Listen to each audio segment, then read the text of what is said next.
with heavy metals, your body accumulates them more easily electrostatically whenever you have mineral deficiencies.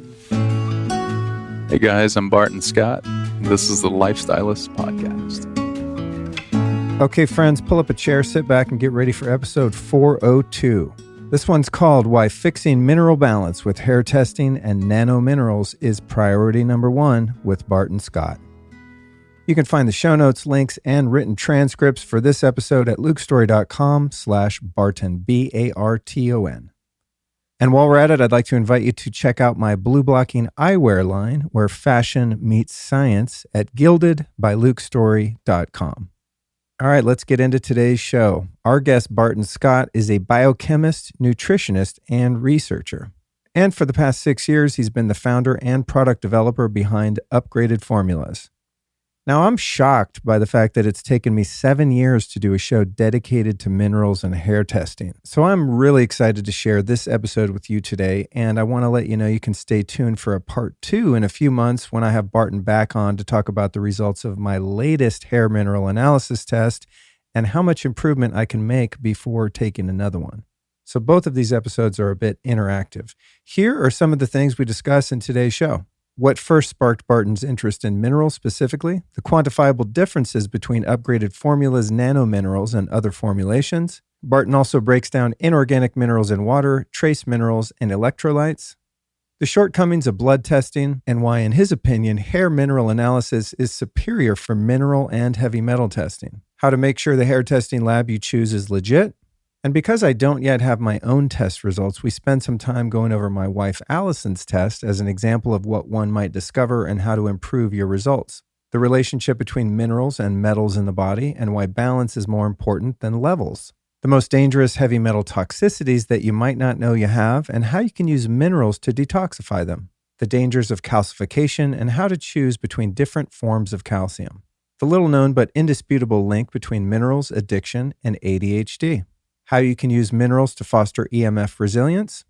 And as I said, while I didn't have my personal test results at the time of this recording, I did get them after we recorded, and they are available in the show notes for this episode at lukestory.com/Barton for those of you who'd like to check it out.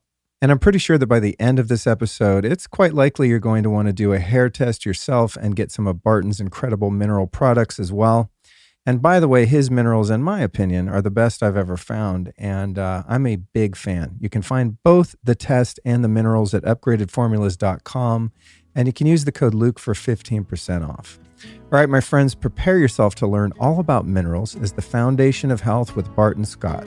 And as always, if you enjoy this conversation, please share it with someone you love. All right. That is some good water. Yeah. It is, isn't it? Oh, man, I'm fucked. Alive spring water. I told you, dude. Once you try it, there's no going back. Yeah. It's a funny experiment, actually. You can take take a glass of the Alive spring water and then take a glass of like some, what we would think is decent bottled spring water, like Mountain Valley or Starkey or whatever. Put them in the refrigerator and then put on an eye mask and see if you can taste the difference, and you'll taste the difference immediately. I mean, it's not even, there's no question. Yeah, it's just really good. Smooth.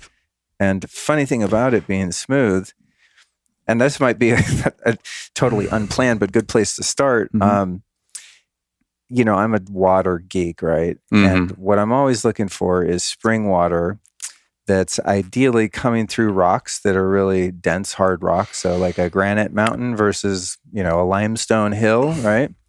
And in the world of spring water connoisseurs, you're always going for the lowest TDS or total dissolved solids because of, just the taste of the water, that kind of lime scale that gets on your pot. If you boil some spring water, you'll see like this chalky stuff. And those of us that think we know why we don't want those minerals, this is what I always say. I don't want to see if this is true. I hope it is because I always talk about it.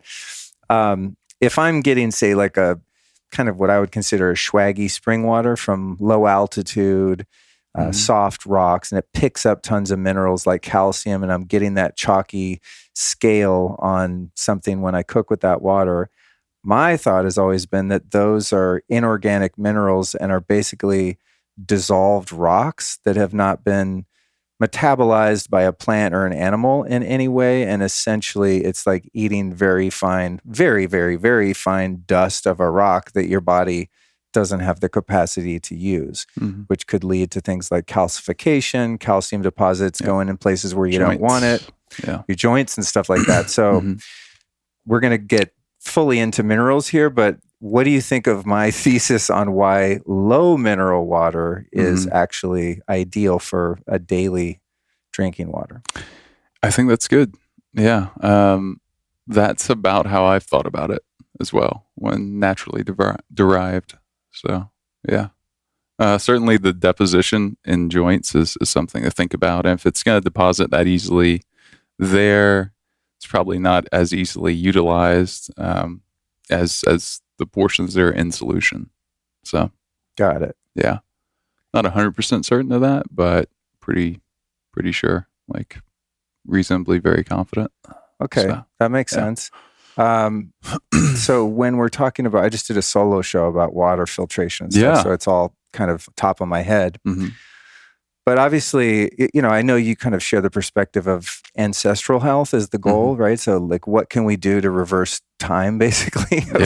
Our de-evolution, devolution, I think they call it. So we would have been drinking water around the world as, an emerging population that did have some minerals in it. And so then we added all these toxins to water. And so now we use reverse osmosis, for example, as a means by which to get out of the chemicals and heavy metals and stuff. But when we do that, then we're stripping the water of all its minerals. So I've been in the habit, when I use a water purification system like the AquaTrue, of then taking like some Quinton mineral solutions like seawater and even sometimes just sea salt and things like that to bring some minerals back into the water. Do you think that's a wise strategy? I do. Yeah, I do. Yeah, we, when we're doing RO, I'm sure like you've talked about on the show, is we're stripping it of, any nutrients that would be available. It's essentially lab grade water at that point, and the body's not going to do well with that. I would say that's most likely stripping to ingest. You want to be adding things back into that. And that could you could do it immediately. Maybe it sits overnight. But that's what I do at home. I do RO and then I remineralize it. Oh, okay. So that was not supposed to be the beginning of my conversation. So I wanted to ask you the thing that came to mind when you walked in, because I haven't seen you in a while. We run into each other socially here and there and catch up. What's new in your life? What's exciting right now for you? Man, I'm about to go to Brazil and Colombia for, probably 6 weeks or so, something like that. So I'm looking forward to the creativity boost that always comes with traveling and adapting to a new place and a new language.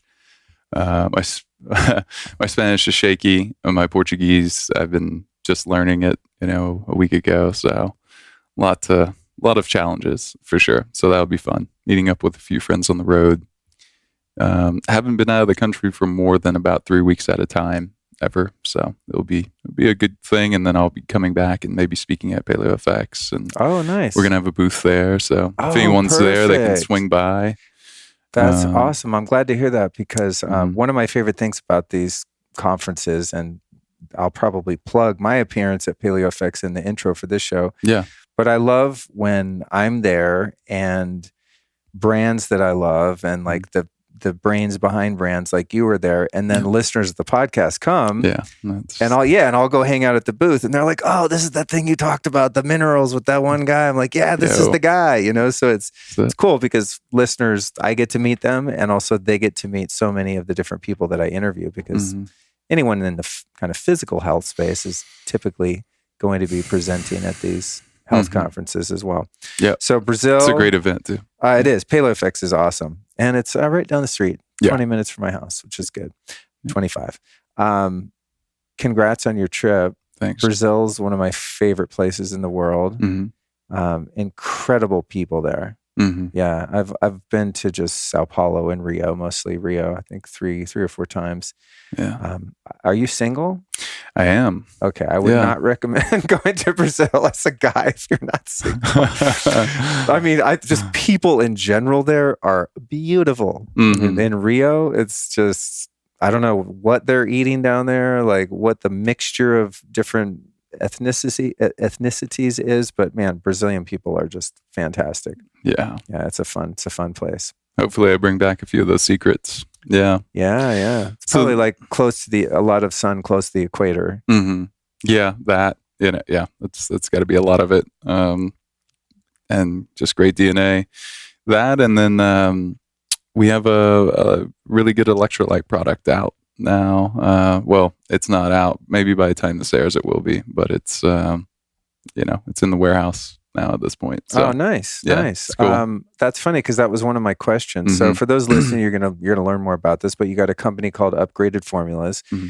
and very innovative method of delivering minerals, which mm-hmm. is your stuff is out of control. So good. Thank you. Congratulations. Thank you. But one of my questions was, I think of electrolytes as just types of minerals. What's the difference between electrolytes and minerals? Like you already have all these minerals mm-hmm. that you guys make and sell that are awesome. Yeah. What's the difference between that and like an electrolyte mix? Yeah. So such a great question. I mean, ultimately, we have our upgraded magnesium, upgraded potassium, for example. Those are electrolytes, right? For people listening.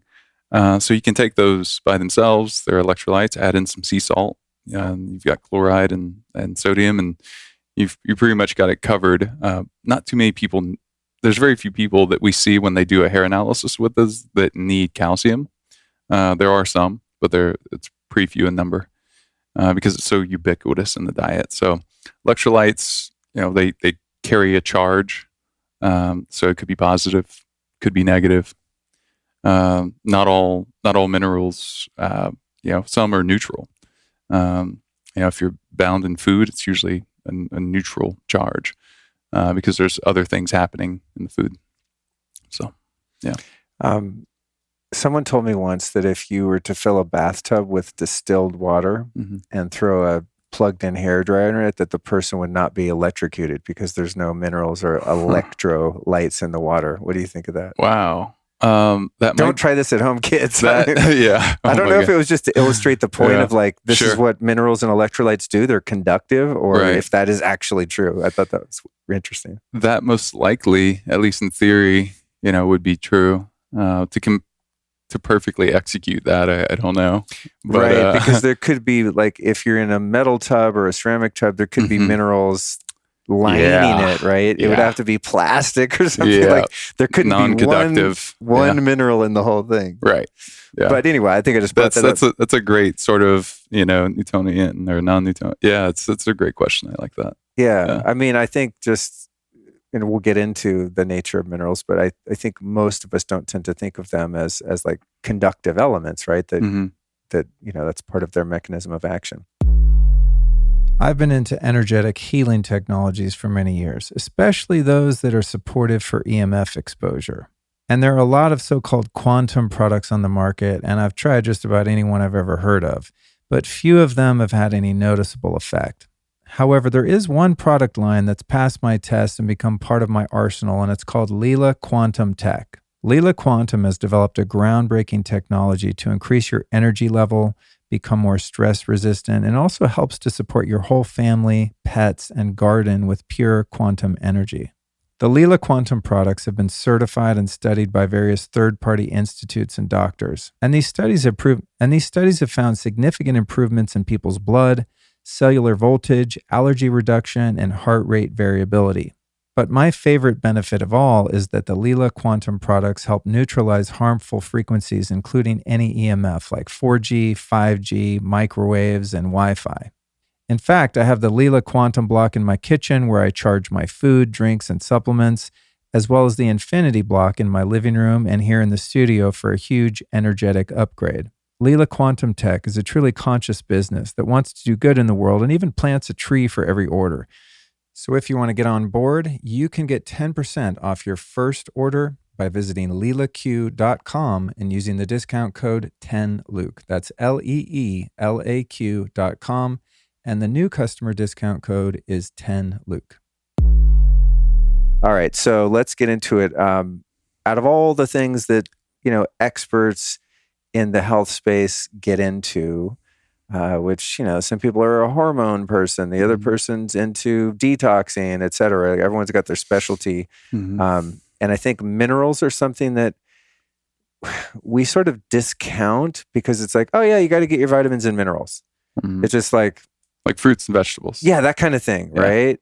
But from, knowing you and the work that you do, minerals are like way, way, way more important than we all think. So how did you get interested in minerals and how did you arrive at your passion for them specifically? Yeah, I really had to. I realized it was an area of real concern when I started looking at my hair analysis, my mother's hair analysis. I was born to older parents and always had this fear of losing them.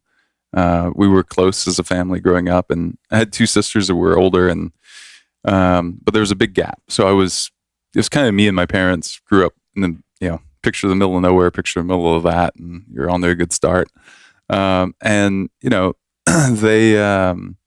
they were great, and I was, because they were such great parents, I didn't have that normal angst and losing or what seemed like starting to lose my mother was really difficult, traumatic, and I was just looking for solutions. And my own health was starting to mentally, at least, my focus was just getting worse and more spacey and less dependable, more and more, and it went from frustrating to concerning to oh my God, on different days. And I did a lot of functional medicine tests on myself, my girlfriend at the time, her dad, my mom.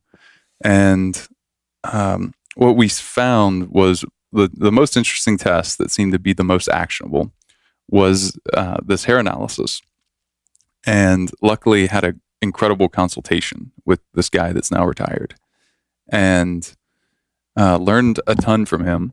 And then, quickly, applied like the depth of thinking that I got in chemical engineering to that whole world. And this is where we start to get on the path to where we are now. And I remember thinking, so how is it that I've been taking a bunch of these minerals for a year and a half or more, and I'm deficient in them? And she's been taking them for like 3 months. I've pretty much put everyone on a regimen, even prior to this, for 3 months. Okay, maybe it's quality, maybe it's a brand or something. We'll try it, or we'll change a form or something. And like after about a year of that, I realized like nothing was really changing. Our levels weren't really moving much, and the symptoms were staying as a result. And I learned a lot. When you're saying pardon the interruption, when you're saying you're taking minerals, you're taking like powdered capsules of whatever they were? I tried everything. We were doing liquids of different types. We were doing powders. We were doing capsules, Did you ever try these liquid ionic minerals? Was that ever part of the? Yeah.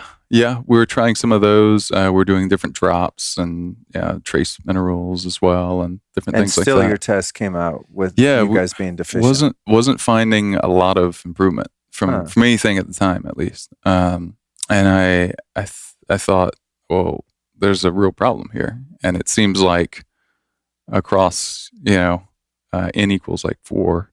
There's not a whole lot of difference and change, and we had an age diversification there too.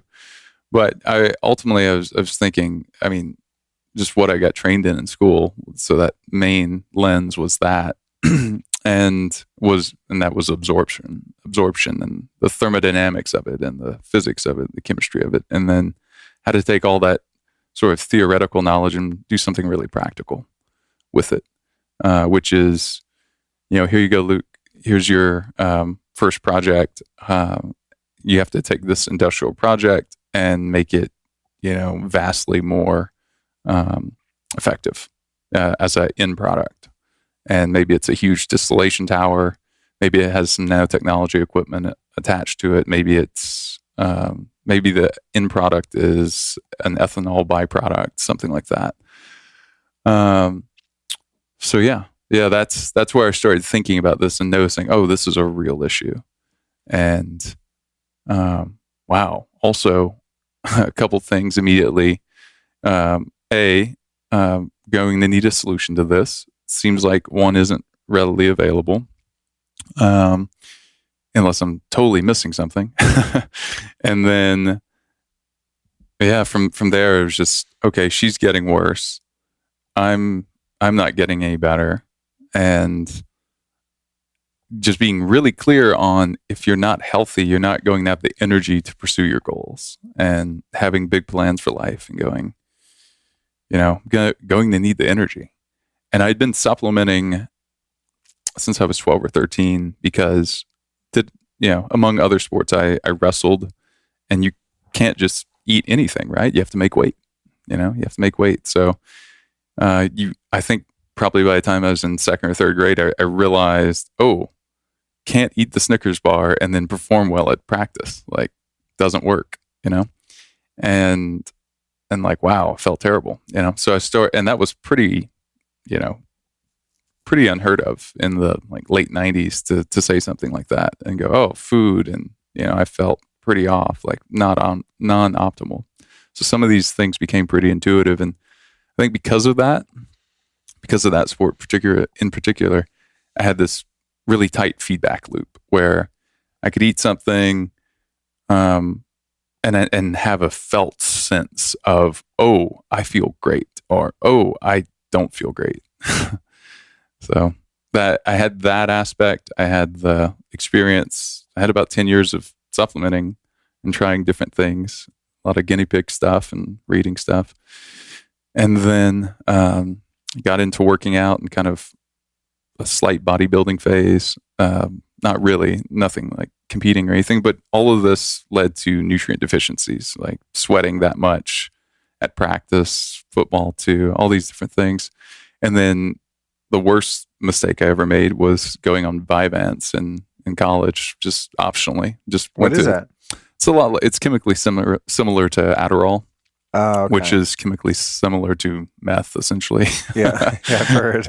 It's terrible. And it causes, just like alcohol or so many other things, it causes mineral deficiency. Sugar does too. So all these things that we, are kind of told to, hey, stay away from. Like, these are pretty addictive things, whether it's alcohol or cocaine or Adderall. They cause nutrient depletion, whether maybe it's from a pH standpoint, or it's just a different mechanism in the body where your adrenals are just firing constantly, which can also happen in things like ayahuasca and plant medicines, and where your body's you're in an elevated state, right? Your palms are sweating, your whole endocrine function is sped up, your whole system is firing. So.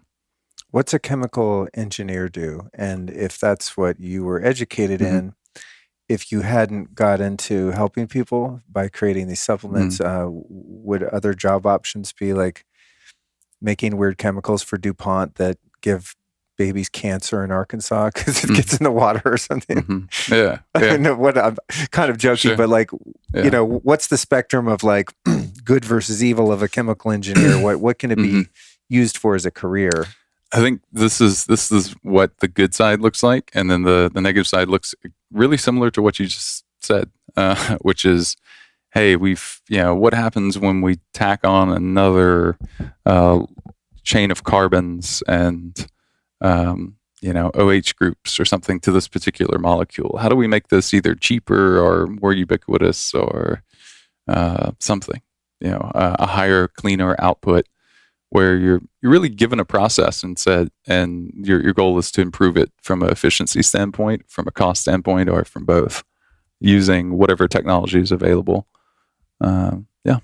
So when you look at the periodic table of elements, or you look at different molecules, you know how to read that language from your education. So you can look at a molecule and it's like, oh, we take an electron here and the proton here and all those things. I mean, I look at that stuff and I was like, I have no idea what that means. Yeah. Sometimes I'll look at something like DMT, and you go, oh, it has this little shape and that little one, and then a chemist basically figures out, oh, you can take this little one, delete this part, and connect it with this, and you have a new novel molecule. So how did that understanding of chemistry lead you into what seems like you discovered a new way to manufacture minerals that are much more bioavailable because they're so freaking tiny? What was like the moment of realization where your education helped you to do something unique and innovative? Yeah, that was I don't know if you've ever woken up in the middle of the night and had like intense clarity on something you've been working on for a while, but that's how it was. I was here in Austin at the time. I woke up and it was like 3 a.m. and I was just, oh, I got it. Okay, cool. And the piece really was the particle size. It needs to be a lot smaller. Like it needs to be able to. The whole thought was, well, the end point of digestion. The question I've been asking was, if we digest well, because I was thinking, oh, I've got issues, things like that. And this, 10, 12 years ago, throughout this process, I remember thinking, what's the end result of digestion that goes well? And it's that nutrients get into the bloodstream. That's what it seemed like the answer was. So I was like, well, how do we improve that? And it's what became really clear was the particle size is not in our favor. And we could deliver that to the body and take some stress off the body and just make it a lot easier. Because although I think it's a valiant pursuit and totally worth our time to do all the things you talk about on the show, improving gut health is really just so multifaceted, right?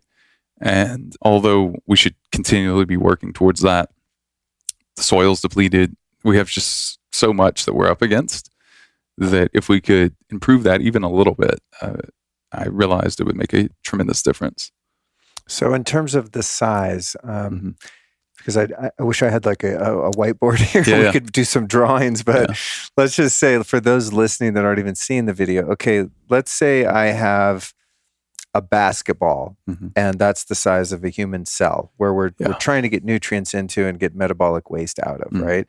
So if we have a basketball here, how big is a molecule of magnesium or calcium or boron or something that I would get in a supplement pill or something like that in a synthetic form? It's normally about 8 times larger. It might be as small as like about 5 times larger. So if a basketball is a cell, how big is it? A tennis ball? Or? It would be like 5 times larger than that cell. Okay. Yeah. 5 times larger than the cell? So we're trying to get something that's larger than a cell into a cell? Well, prior to digestion, Oh, okay, okay. And then when your body metabolizes it, then it's small, like micronized, I guess you'd say, and small enough to get into the cell. Okay. Now with the upgraded formulas, because you have these little drawings on your site and stuff, and they're like, here's a cell, here's a mineral, and here's our minerals. And it's like, 1 iota, it's this tiny little dot. So if we have a basketball and you used your chemical engineering degree to figure out how to shrink the hell out of minerals, cells of basketball, pre-digestion, how big are the molecules in your stuff? So they're about 1,000 times smaller than a cell. And a raw mineral is about 5 times bigger. Yeah. Wow. And has anyone else managed to figure that out? I don't know. To your awareness? I don't know. Huh. Yeah. Because when you explained it to me the first time I met you, I'm like, I've never heard of anyone doing that. I mean, especially when I'm a visual person. So when I see the visual, I'm like, wait, what the hell? So how about, say I'm eating a food, I'm eating grass-fed liver and it's really high in copper. Yeah. Are those copper molecules in that liver still much bigger than a cell? Yes. Yeah. Until I digest them. Right. And then they become, right. Are they 1,000 times smaller once I digest them, or do we even know? I don't think we know. Okay. Yeah. This is only God knows the answers to this. I don't know. But, we can assume that if we digest and metabolize that copper in that grass-fed liver, which I highly recommend people eat. Right. Same. Myself included. Remember, Lou. Yeah, I know. Thank God they have the capsules now, because it's atrocious stuff to eat. Right. But let's say, okay, eat that liver and it's got that copper that I want, but then the body has to break it down. And then how much of that are we actually going to absorb? Because so much energy is spent, and I would assume so much is kind of wasted in the process of metabolism and digestion. Yeah. Yep. We have a lot against us there. In addition to what nutrition is in the food, then we have stomach acid. So what's the stomach acid like? And, have you been, like most people, eating and eating and eating, and there's a backup of digestion and a lowering of stomach acid. So that can be very problematic as well. Because you need the chemical soup in your GI tract to actually do the heavy lifting to extract that stuff. Interesting. Yeah. Okay. And stomach acid is an epidemic. I wish I could just solve stomach acid for people, and I don't know. To get people to produce more? Yeah, stronger acids. It's usually too basic. They could stop drinking alkaline water for starters. People always ask me about these freaking Kangen machines. I'm like, we already talked about that 7 years ago, 15 years ago. I got one of those things. Yeah, I'm not a fan of alkaline water. No, me either. There doesn't seem to be. I can't find any valid science behind it. And and again, going back to nature, even if you go to a really high mineral spring, the minerals will make the water more alkaline. Even if you go to a really high mineral spring, it's usually not over 8 something. You're not getting like 11 pH water out of a mountain anywhere, No, and it really doesn't matter. At the end of the day, it either has no effect or it has an incredibly small effect, it seems like. So it seems if you wanted to change your blood pH, if you feel like you're too acidic, that breath work would be a much faster way to 100%. Do it. Yes. Do you agree? Yeah. Okay. And I feel like I'm asking you too much stuff that you agree with. Well, I try. We are very we have a lot of alignment, and I do completely agree. I'm doing as many days in a row as I possibly can in a month. I'm shooting for 30 days in a month of breath work habit, doing it intense. And dude, I was doing great with that for many, many months living here. And all it took was just a couple days of falling out of the habit. And now I can't get back. I would do it here and there, but I was every morning, non-negotiable. Solid. Breath work, then meditate. I still meditate because I would be a complete maniac if I didn't. But the breath work, man, really is a life-changing practice. But it does require that discipline. No one can do it for you. It's not in your supplement cabinet. You got to sit there and do the physical work involved in doing it. Yeah. With meditation, I find that that's also really key for this conversation because it lowers your burn rate too. Yeah, it really does. Explain burn rate. So burn rate would be if we're incredibly stressed and we're all hyped up on our favorite nootropics, our burn rate's increased. If we're really stressed out, our burn rate's certainly increased. If we're high on MDMA, either in a healing scenario or in a party scenario, which might also be healing, we're also increasing our burn rate. That's why I really believe we should be doing minerals before, during, and after in all of those situations. When you're going to go do a ceremony or party or something? Yeah. I always bring your magnesium with me, actually. Because it's so instantaneous, Yeah, I feel bad talking about magnesium because one of our advertisers makes a fantastic magnesium product. Probably won't be on this show, this particular episode, but whatever magnesium I have around, I am taking a shitload of that. If I'm going to be in neural inflammation and stress, that burn rate thing is real, dude. Today when I texted you, hey, can we do later? Extremely stressful day. The first thing I did when I walked in the kitchen before coming here was take a magnesium. Yeah. I'm just I know I just burned through a week's supply in a 4-hour disaster that I was dealing with. I will fly home from Brazil if I don't have it with me. Or I'll make sure we ship some plenty, I always have it with me, whether it's scenario like that where, jaws are tight or something like that. Cramps, will knock a cramp out in 3 to 5 minutes. Things like that. It's how you know it's really working. Does your magnesium, and I know you can't make medical claims, but this magnesium in general, sure. Do you think since it's so good for muscle cramps, it would work for menstrual cramps? Yes, and it at least ours really does. Okay, cool. So you made a claim. Great. Okay. Yep. I've seen it firsthand. We at least have this on Telegram if we get in trouble for because I always I've seen it firsthand. I recommend it to women in my life, but I don't ever like go back to them and be like, hey, did the thing work? You know, I think oftentimes if you're having a discomfort and then you fix it, you forget that you fixed it or how you did it, right? So, and I forget to ask that person, hey, are you feeling better? I just made you a big magnesium drink or something. But it's like your abdominal wall are muscles that are cramping just like you would get a Charlie horse. So not being a woman, I don't know what it's like, but I have a sense that it would work that way. Yeah, your period should not be, if you're a woman listening to this, your period should not be painful. And cramping is one way, just like a headache, that we're communicating with the body's communicating with us that, hey, there's something wrong. We need to address this. I need your attention here right now, type thing. Michelle Norris, we're together. Me, her, Keith, a bunch of other people. She had a really bad leg cramp. I gave her some of our upgraded magnesium. It stopped in a couple of minutes. And it was like a tear rolling. I mean, it was bad. Wow. And she's tough. She's really tough. So that's, and I've, 2 different women that I've dated have had PMS cramps. I'm like, hey, here you go.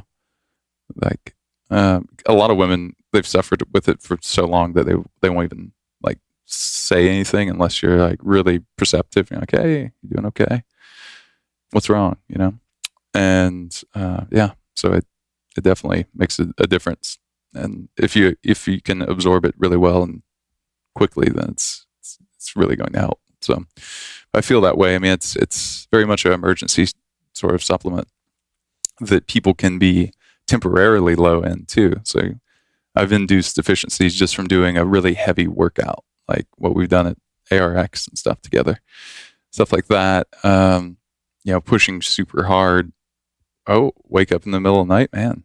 I've got, essentially restless legs. It feels like ants are crawling on my ankles and calves. And, it's a pain that I woke up. I should have taken more, but take some and stops, go back to sleep.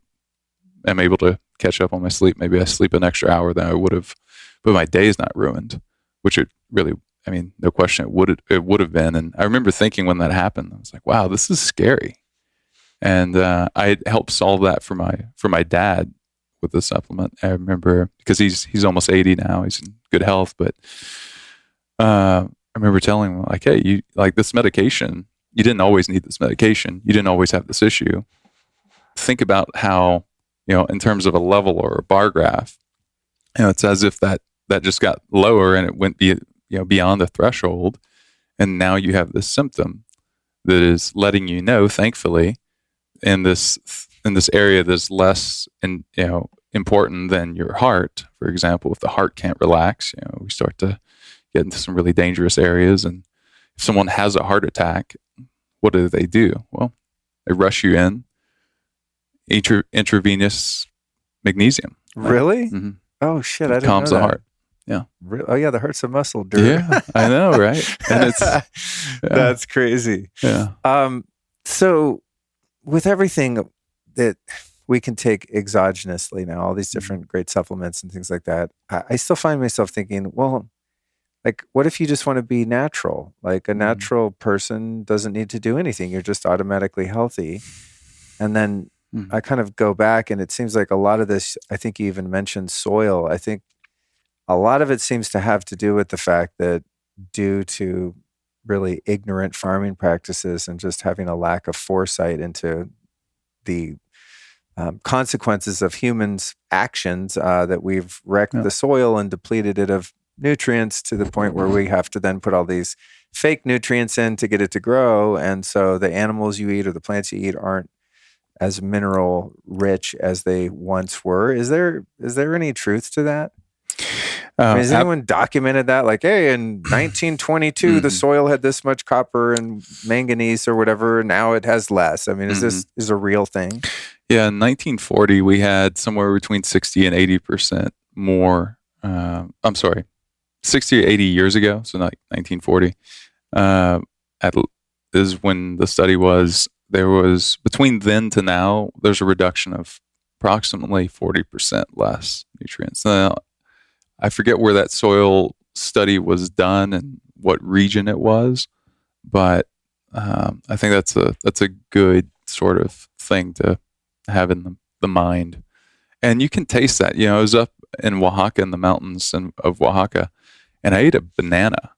And I ate two. And I remember thinking, wow, I'm like full. Like I wasn't starving, but it's so nutrient dense is what I figured. And I looked at the soil when we were up there at like 8,000 feet. And we're doing a mushroom trip, actually. And they're just legal there. Bought them for everyone's credit card, you know. It's great. Really? Yeah. That's funny.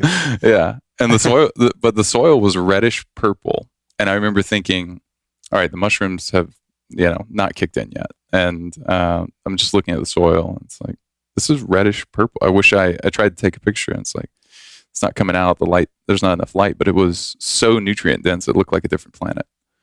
And they have about 300 vegetables there, which is an insane number, right? Wow. And that's where, you probably know this, where mushrooms were rediscovered in the 50s, was there. So it's pretty cool. Yeah, you think about, I just like knowing how things are made, right? If you think about, okay, what is soil? It's essentially rocks that have been eaten by microorganisms that have then rendered those rocks into what we would just call soil or dirt, right? Mm-hmm. So, you know, it's all of the worms and the fungi and all the things that are in there in that living soil. We don't realize, I think, soil is actually alive. And it's almost like people think of compost, right? Compost seems very enzymatic and alive, and it's got a smell and it breathes when it's cold and all this, right? It's steamy and all this. Mm-hmm. But I think we just think of soil as just like, it's just some dirt you scrub off your boot when you come inside, you know? But soil is like this living thing where these little wizards, these microscopic wizards, take rocks and turn them into essentially food for plants. And then the plants can do a bit more of that. And then animals eat those plants. So it's like you have sort of three processes, you know, if you're eating the end product of being an animal, that is, you have three major biochemical processes going on to turn a rock that we're all floating around on into something that can go into your cell and build your body. It's crazy. That's exactly how I think of that too. And you know, we tend to forget that we are just a collection of this periodic table, and you know, we ignore testing those levels at our own peril, really, is what I realized about 12 years ago. And it's just become more and more true ever since. So one of the cool things that you guys do, and I think this is going to be hopefully a huge trend and innovation in the supplement industry, is where you have a company that has products to optimize your health or fix issues that you're having, but they also provide the test. Yeah. So you can do, like, before you start getting the stuff, take the stuff and then test afterward to see if it actually got into your body and it's doing any good. Because sometimes the effects can be, you know, not necessarily discernible. There's so many other variables. You could just be happier, like you just got married or, you know, got promoted at work and you're super stoked and you think you're feeling better because of that, but it was also this magnesium you took or whatever, right? Right. But when you see it, I'm like really into the testing, because when you see it, then it gives you that information before and after whatever intervention you decided to implement, but it makes it more real, and for me makes it much more actionable. Yeah. And we're going to go over, I don't unfortunately have my test here yet because I was late doing it, but I have Allison's test here, and I got her permission. I said we could talk about it. But I'm like, when I'm looking at this, I'm like, okay, we need to fix this. We need to fix this. We need to fix this. And then I want to do that and then go back later and be like, all those ones in the red. See you guys watching the video. All those in the red are now in the green. I win. You know, there's like, I think the discipline that lifestyle changes and choices require, the compliance. That's what Consistency. The consistency and the Mhm. compliance for me is greatly assisted by having quantitative evidence of what I want to work on. So Mhm. Yeah, it's huge. with that, how Mhm. did you discover the hair mineral analysis? I know this is something I've been Mhm. hip to for a while, kind of in the alternative health scene. It's quite common. But Right. what was your first experience of that? Yeah, first experience was with this, I guess, naturopathic doctor of sorts who just seemed to just have this encyclopedic knowledge now that I would say really all of our nutritionists have too, where they can link a symptom and they'll look at someone's test results, they'll ask questions, and they'll guide them through. So they'll say, so Luke, it looks like your magnesium levels are really low here in relationship to other minerals. So specifically, not just that they're low, but compared to calcium or sodium, it's really low. The ratios matter more than the individual levels. So that's one. Wait, say that again. That's really important. It is really important. I never thought about that. Yeah. I'm just like, oh, I'm low on zinc. Take more zinc. Yeah. So that's kind of like level one. You can get some improvement from that, and then beyond that, it's all right. So let's say you're incredibly deficient in copper, and your iron levels are also low. Like, the solution isn't necessarily to take more iron. It might be to take both. It might be to take actually more copper. And that might have you overall feeling better. And it's just a case-by-case thing. And a good consultation will, in any test, I really believe, is a mix of asking you questions about lifestyle and intake of certain things that would be related to this, and also addressing the test, but not just basing recommendations off of a test. And that's where consultations go wrong in any area, I believe. Certainly a hair analysis, because you'll have certain elements, and a lot of people aren't trained to read this very well. I think that's why a lot of people stay away from it, is because they didn't do a good job providing feedback for someone and an actionable roadmap, because there are these conflicting things. So, for example, your sodium could be high on the test, and your potassium could be high. Those two elements, for example, maybe are artificially high because your body's preserving them because you have such a low intake of them. And couple that with the fact of we have some complete backward notions thanks to paid things like sugar industry realizing that, oh, you eat less salt, you crave more sugar. And like now people Is that where the like salt give you a heart attack? Yeah. Things? These bastards. That's false. There's so much fake news in the food industry. Yeah. Freaking FDA. And that has killed people and is killing people, unfortunately. And here I am laughing about it. No. That was before I knew it killed people. No, I know. They're just diabolical. The whole low fat thing. I remember in the 80s, when I was a kid, I guess, and a teenager, it's like everything's low fat. And come to find out, like, fat is awesome if it's the right kind and not, canola oil fat or something. Yeah. I mean, I think laughter is the appropriate response because it helps us kind of go like, oh man, like kind of keep our distance, because it's either that or just like sheer anger, which is like going to reduce our clarity of thought and everything and reduce our options. I always ask myself that as a way of like staying calm does getting upset about this increase my options? It almost never does. Yeah. So that's just a little feedback mechanism that is helpful, I think.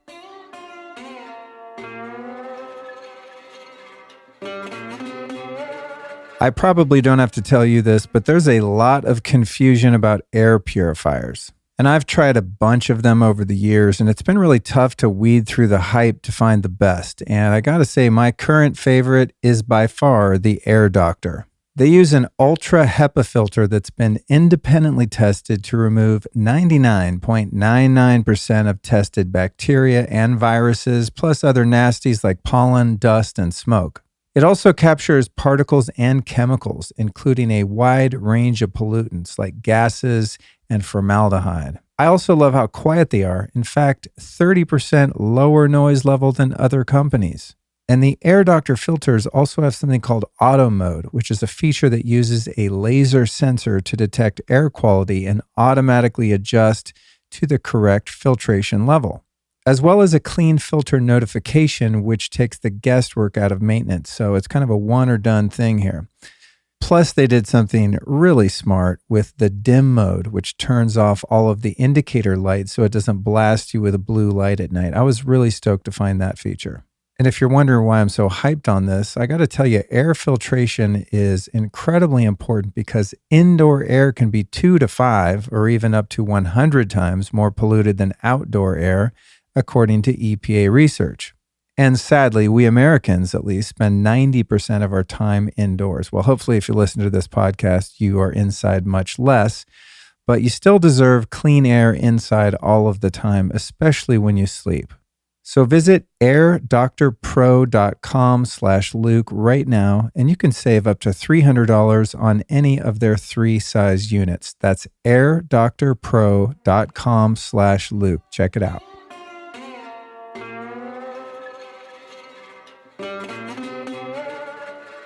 Going back to the hair mineral analysis, how does it work? You know, like I could go get a blood test and be like, hey, tell me how much potassium's in my blood, or heavy metals. You know, the test you do also test for heavy metals, which is super terrifying and awesome at the same time.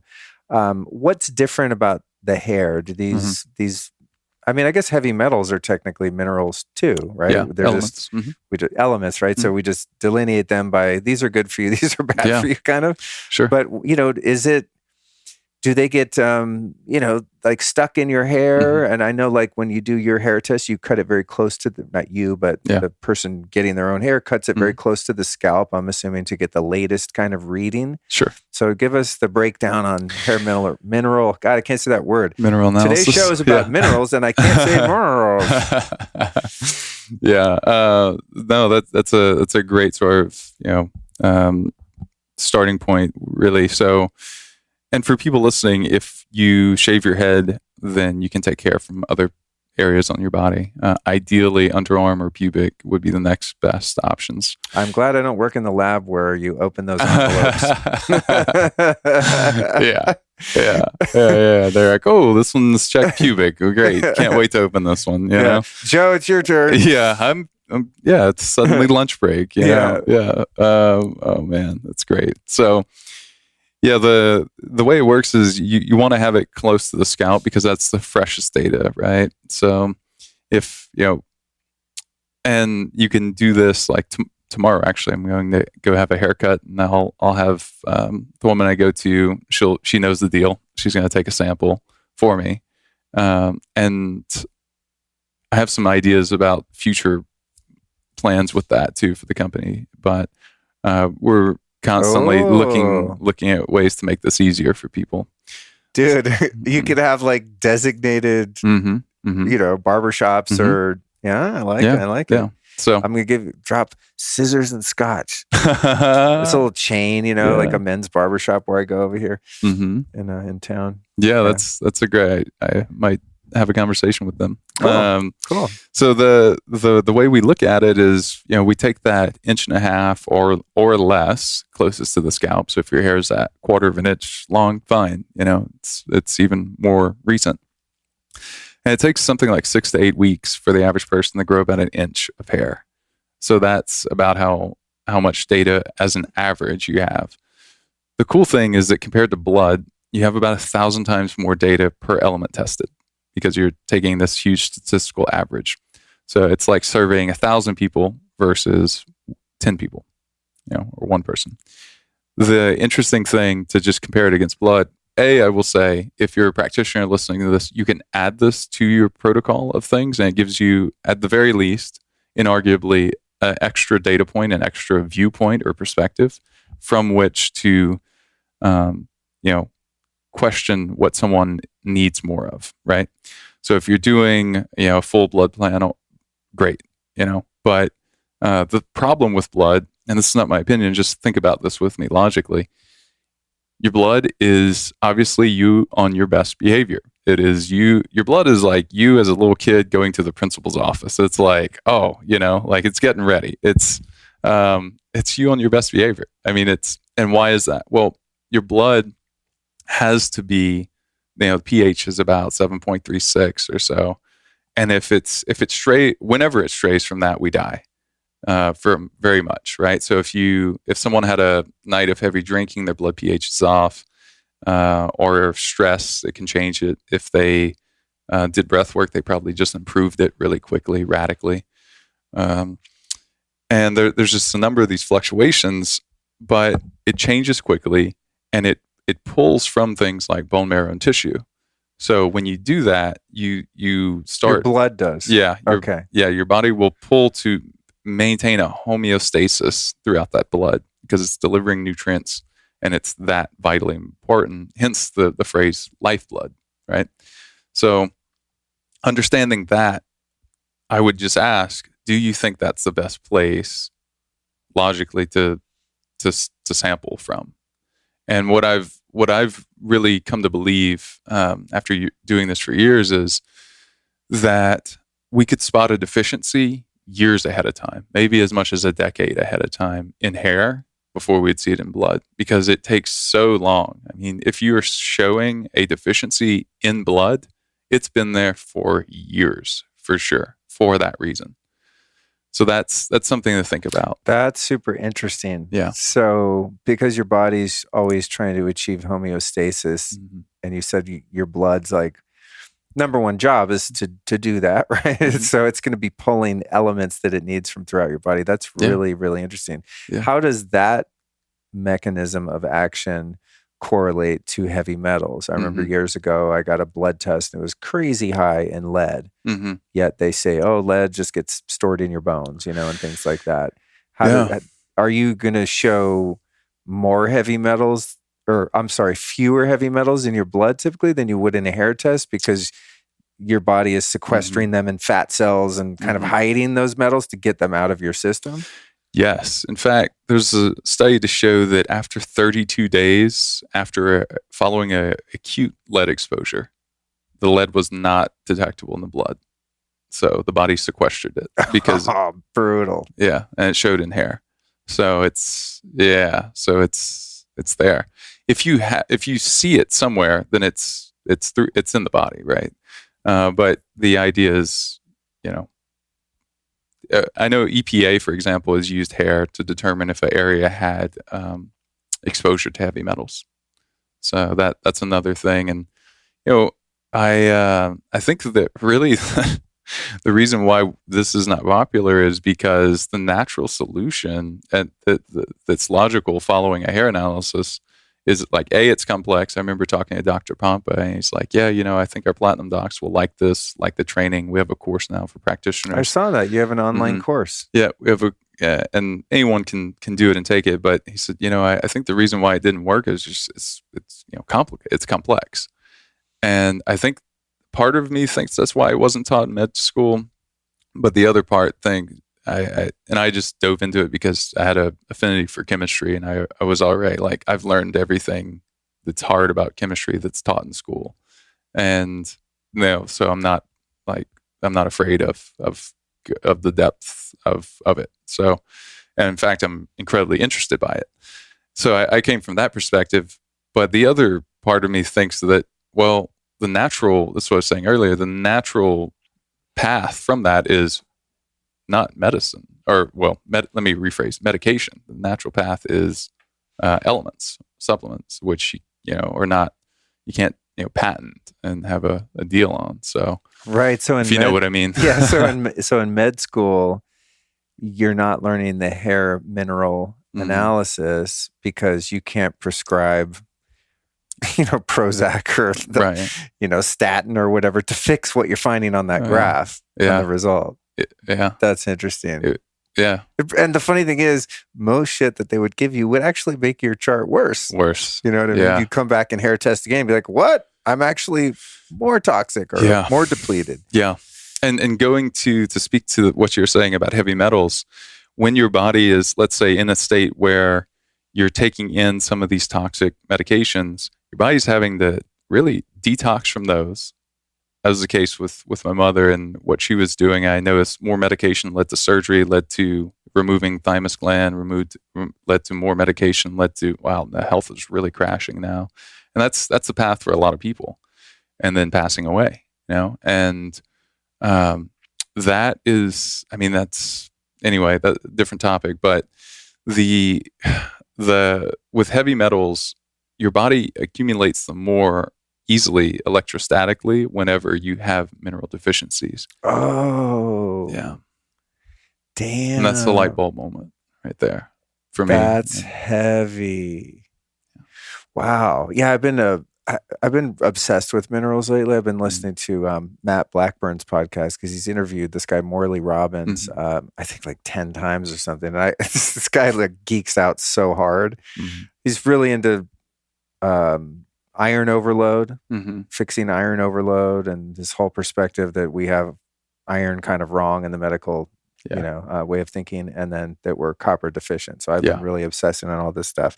But he was talking about that relationship, that these minerals are so critical to detox. And so a lot of people get really obsessed on, I got high heavy metals, I got to detox these heavy metals. Wow.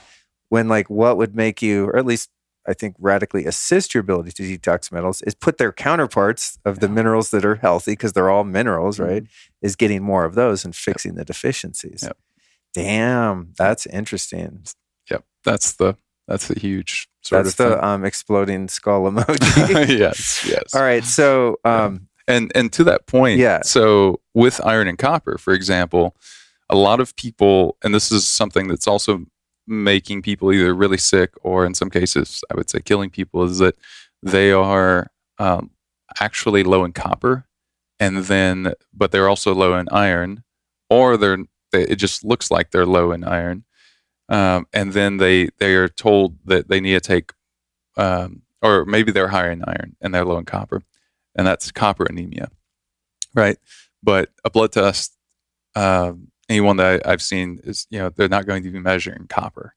So, but it's really important. And if you push all your copper out, you're going to have a real issue. You're going to have bacterial infections like crazy, which is something that is happening right now. People they're not understanding what's happening, but they've been megadosing zinc for several years since the start of this thing we've had go on in the world.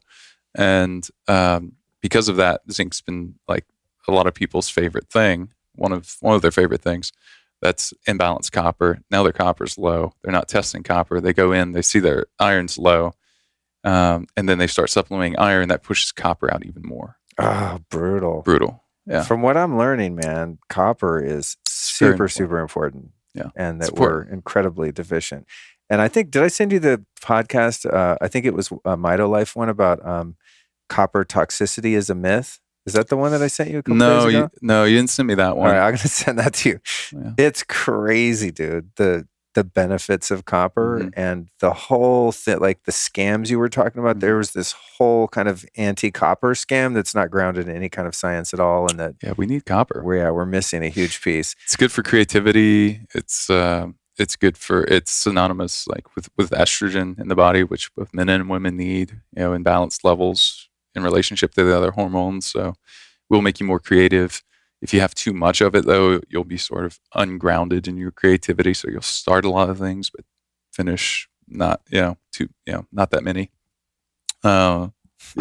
Which I'm sure a lot of people can relate to. And I don't relate to that at all. I mean, and not to say that copper is the only culprit there, obviously, but I mean, part of it's personality type. I always just say I'm a great starter, and I really am. I'm not even putting myself down. I'm great at starting stuff. Right. Finishing, sometimes not as much. For those watching on the video, because I just love show and tells. So for those of you watching my camera, hopefully this gets edited into mine, or maybe the wide camera shot there. But I kind of just wanted to show the process of what this is like. So you cut like an inch or so of your hair in, what is it, 4, 5, 6 spots or something? Yeah, whatever it takes to not show.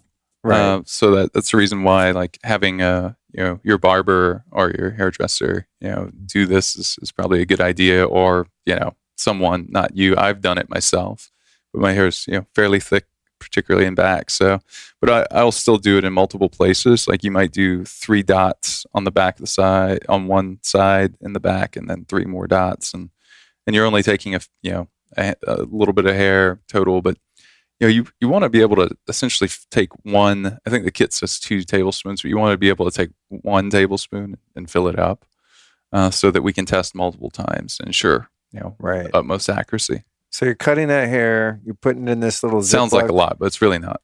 It's not, and especially if your hair's at all long, then you take it from the nape of the neck. The longer hairs on top just cover it up anyway. Right. But I had Allison do mine the other day to send my test in to you guys, and she's like, "Oh, I don't want to." I'm like, "I don't care. Like, I don't really care if I have a bunch of bald spots in the back. I just want the results." Sure. But it goes in this little plastic bag, and you won't have that. You won't be able to tell. You can't tell. You can. And I told her just to go nuts. You just you do it at however many spots. If your hair is super thin, maybe you have like 4 dots going up each side, and you do that twice, or whatever it takes to not show a gap, or just take it somewhere else. Yeah. So put it in the envelope or in the little in the baggie, and then mail it off, and that's it. It takes like 5 minutes. Yeah. You have a little paper envelope that usually goes. Oh, the smaller one. Yeah. And it goes in that because the hair tends to stick to plastic. So we put it in paper so it slides out. When I did the questionnaire on there, it asks you if your hair is dyed and what kind of shampoo you're using and stuff. What are the risks of your data being corrupted by other things that might be in or on your hair? It's a good question. So the hair dye question is because if you dye your hair black, then you'll typically show cobalt as being something that you're artificially elevated in. Not a big deal because it's not one of the most important areas that we're looking at in terms of individual element or ratios. So it's pretty minor. It's a pretty minor thing. And then titanium could be elevated in the case of blonde hair dye. So when I put on mine, it was like, what shampoo? And I'm like, I don't even use shampoo. I use Dr. Bronner soap. So I wrote that on there. I don't think it probably has any minerals in it or anything. Yeah, it doesn't. But, imagine like Selsun Blue, some of these have either high selenium or zinc in them. Oh, okay. So that could be artificial. And it's just good for the nutritionist to be able to know that when they look at review your chart with you. Now it's time to turn you on to one of my favorite deliciously calming nighttime elixirs. It's called Organifi Gold. If you've ever had a golden latte, you know what I'm talking about, but you probably spent $10 on it if you had one. Well, now you can make one at home in about 5 seconds. And even though it tastes like a dessert drink, this is low sugar and totally guilt-free. My recipe for Organifi Gold is usually some hot spring water, a little grass-fed butter or ghee, or maybe even coconut oil, and a giant scoop of gold powder. Then I toss that in the blender and I'm good to go for a super chilled out night and great sleep. The gold mix is loaded with organic, non-GMO superfoods and herbs like turmeric, ginger, reishi mushroom, lemon balm, and turkey tail mushroom. The only real issue I've had with the Organifi Gold is that I go through it so quickly that I can hardly keep my supply intact. So if anyone Organifi is listening, hook a brother up. But seriously, this stuff really does taste amazing and also satisfies my late night sweet tooth while chilling me out after a long day of podcasting. So to get your claws into some of this Organifi Gold, just visit Organifi.com/lifestylist. That's ORGANIFI, Organifi with an I, Organifi.com/lifestylist. And if you use the code lifestylist, they're going to hook you up with 20% off. They have an incredible suite of products there, so make sure to cruise the site a bit and use that 20% off lifestylist code at checkout. So we haven't done our consultation yet because I'm still waiting for my test results, but we did get Allison's. I think we have it in 2 days, but you were leaving town and I wanted to get that done. But if you're training people how to do consultations about the hair mineral analysis results, you must know something about it. So I brought Allison's just for the hell of it. Sure. I asked her though, I was like, is it cool if I talk about your hair? And she didn't mind. But then when I was researching for this conversation, I usually just check other people's podcasts and stuff to make sure I don't say the same questions. I want to create a unique conversation, you know? And one of the ones that I clicked on today was Ben Greenfield's show when you were on it, and he posted his hair results on his site. And I was like, oh, I wonder what his are like. And I'm like, you dick. He has like no heavy metals. Yeah. All his minerals are like off the charts. I'm like, this is insane. Like, does it get any better than that? Yeah. I think he had like medium high strontium or something. Yeah. Like one of the metals was a I think little he high. had some cadmium too. He did? Yeah. Maybe that's the one I'm thinking of. Cadmium. Yeah, probably. Yeah, that's what it was. It was the only one that was kind of poking up in the little bar graph. It's been like a year and a half, but if my memory serves me, yeah. I think that's what it was actually. And then, and then I look at Allison's and hers looks great for someone who just lives a healthy, normal life and isn't like a nutty biohacker like me. Right. But, we're looking to have a baby and stuff, which was part of kind of wanting to know what's going on. Oh, yeah. The iodine. We should talk about that too. Yes. Yeah. But what I found really interesting about hers was that her magnesium shows up as above level. Mm-hmm. And I'm like, everyone's deficient in magnesium. How the hell is hers up there? But the calcium is also above. Yeah. The calcium is very high. So the iodine, so two things.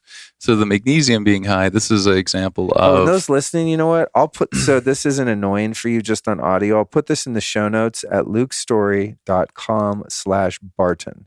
lukestory.com/Barton. So you can see what we're looking at. Cool. Yeah. BARTON for people. And then, with magnesium being high there, what this actually means is that she's actually low in a cofactor. So she can be absorbing it. She needs to be utilizing more of it. So B6 is okay. Yep. So she's still most likely low in it. Just pounding more magnesium is not necessarily, or I'm sorry, taking less of it because it's above. No. Okay. So this would mean like, is she metabolizing too much magnesium because of the B6 deficiency? It's just that the B6 is needed. It helps. Yeah, it's something that a lot of people are low in. It's really easy to be low in B6. The body uses it as a cofactor for so many things. So yeah, that's a big improvement there. And then calcium being super high in that case. The interesting way to get that down is actually by taking magnesium. So that really helps. And that's part of the reason why the body's like keeping it elevated is because calcium's there. And if she's doing a lot of vitamin D, that's why her calcium's high. That's one of the concerns I've seen also the past couple of years when pretty much the only supplement I've seen recommended is vitamin D, and that causes a lot of calcium, causes calcium overabsorption if it's not in the presence of magnesium too. So we have a product soon that has a balanced approach to this, but you also need boron, for example, to utilize vitamin D, which I haven't heard anyone talk about. You need B6 to help the utilization of magnesium if someone's really low in it. Granted, your cells will still use it, and you need it to many functions in the body. So, for example, it's needed in ATP production, right? So is copper, incidentally. So there's just more proof that copper is important. The interesting way, and I know she's on iodine and talking to you, but iodine helps break down calcium. And if you're taking a lot of K2, so like 300 micrograms of K2, that will help redistribute the calcium throughout the body, which is awesome. I got her on the K2. Good. Yeah, one of our sponsors, Just Thrive, makes a great K2, so she's been on that. She's not a big supplement person, but I'm like, look at this, we could fix it. Yeah, hopefully she can be more consistent than she's been. If you're saying that, between tests, and we'll see some improvement. But like you said earlier, I mean, it really comes down to consistency. The products, have to work, but it's also consistency. So that's what I would say for that portion. Another thing I find interesting about these results is the mercury, lead, cadmium, and arsenic. Those are all like acceptable range. I mean, obviously in an ideal world, you want 0 of those because they're not useful in any way. But then there was crazy high barium and aluminum.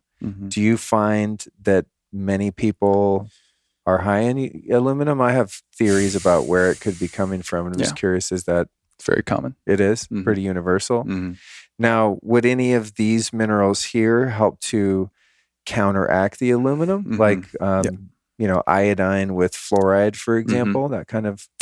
Great. Yeah. Yeah. So iodine with fluoride is definitely a great solution there.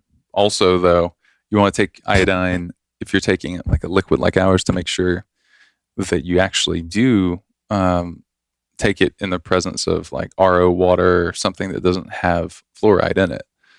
Ours also, as you know, is like tasteless virtually. So you can do that particular product straight. Although I would say all of our other products I would dilute. Yeah, I learned that. Yeah. Because I do your iodine, I keep it on the kitchen counter. I just do a couple squirts when I walk by here and there. And then I got the liquid magnesium and I tried that and I was diluted. like, oh, I read the bottle. It was like, put in a glass of water. Okay. Yeah, I always learn the hard way. Yeah, yeah. That's part of the being on the edge of things, on the cutting edge. Do you know of any counteractive? Yes. In terms of the aluminum, would copper help? Silica. Would be a great help for that. Yeah. Great help for that one. Do you guys make a silica? We will soon. Cool. It's in maybe by the time this is out, probably maybe another month after. Oh, cool. We'll have it in a skin product. Oh, nice. Yeah. Nice. Yeah. I used to take this. Oh man, what was it called? Living Silica or something. I forget the brand, but it was like really hot on the scene maybe 10 years ago or something like that. Living Orgon or something like that, I think was the brand. I take so much stuff sometimes I can't. Sure. I don't notice if did it help? Sure. I don't know. Yeah. I read all their literature. The site was very compelling, so I took it. Yeah. The silica should, if it's being absorbed, you should be able to tell from your nails. That's your quickest thing. Your nails will suddenly become harder. So if they tear easily on you, you probably need silica. Interesting. Yeah, and for that reason, you probably are also accumulating more aluminum than you would otherwise if you were not low in silica. Right. So, yeah. Hey, in relation to metals and minerals, how do I say this without getting kicked off the internet?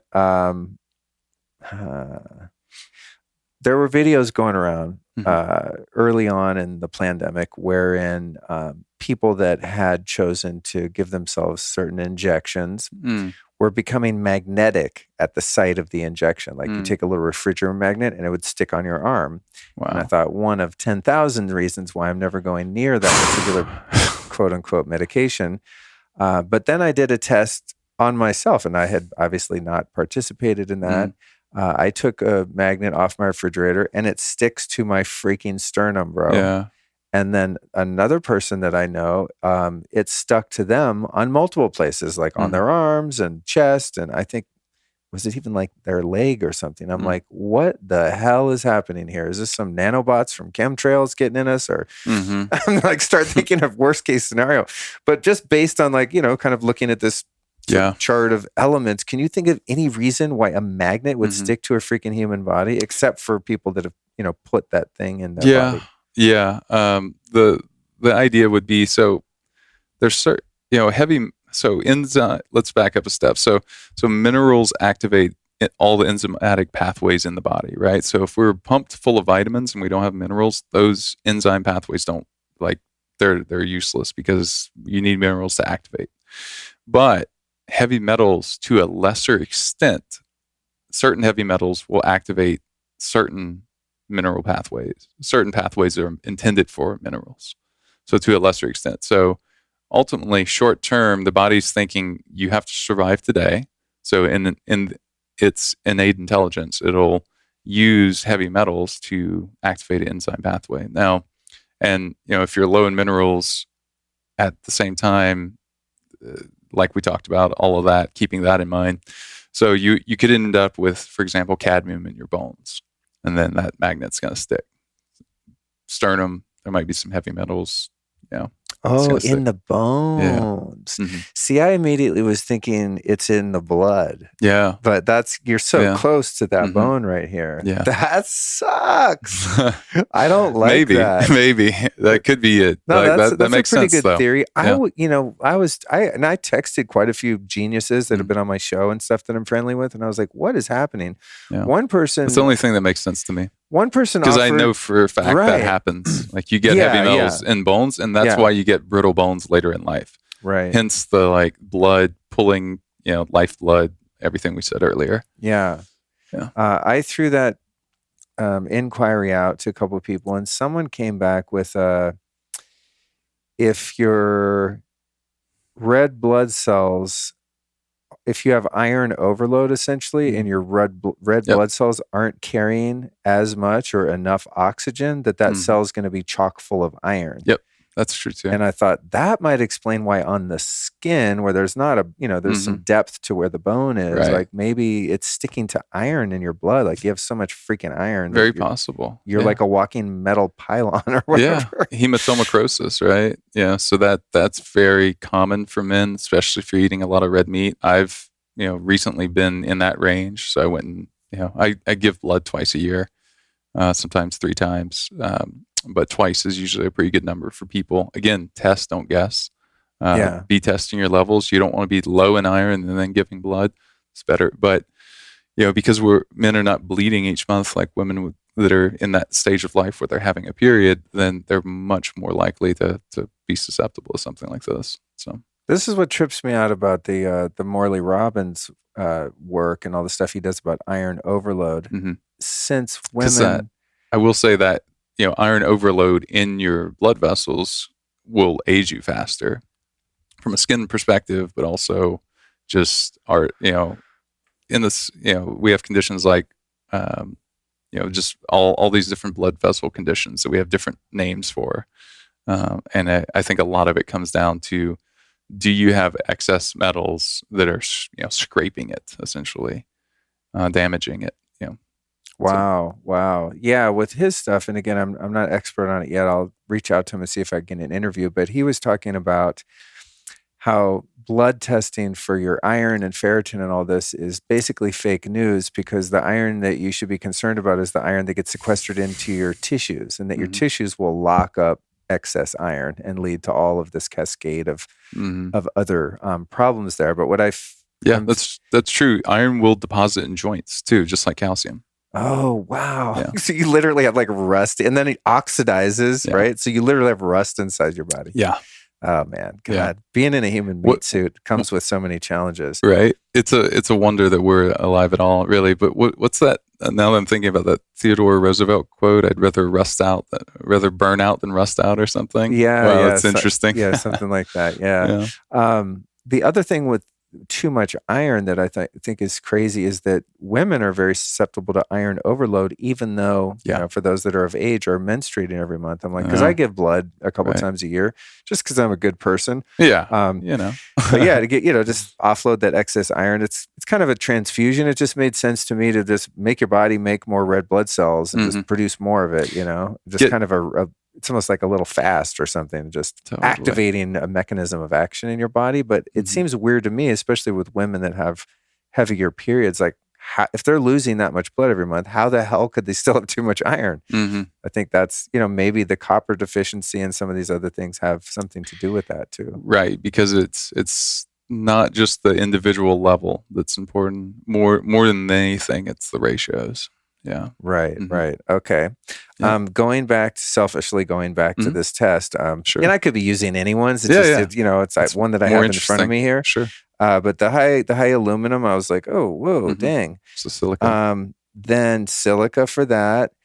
And then there's a below normal selenium on this one. And you can do binders too, of course, with all of those, and they can go over that in the consultation. But and then you said what, selenium? Selenium is a little below normal. That makes sense, right? Because selenium and iodine will usually, selenium and iodine will usually both be low, even though we don't, there's iodine's not, brief aside, statement, iodine's not in enough of an amount in the body to test accurately.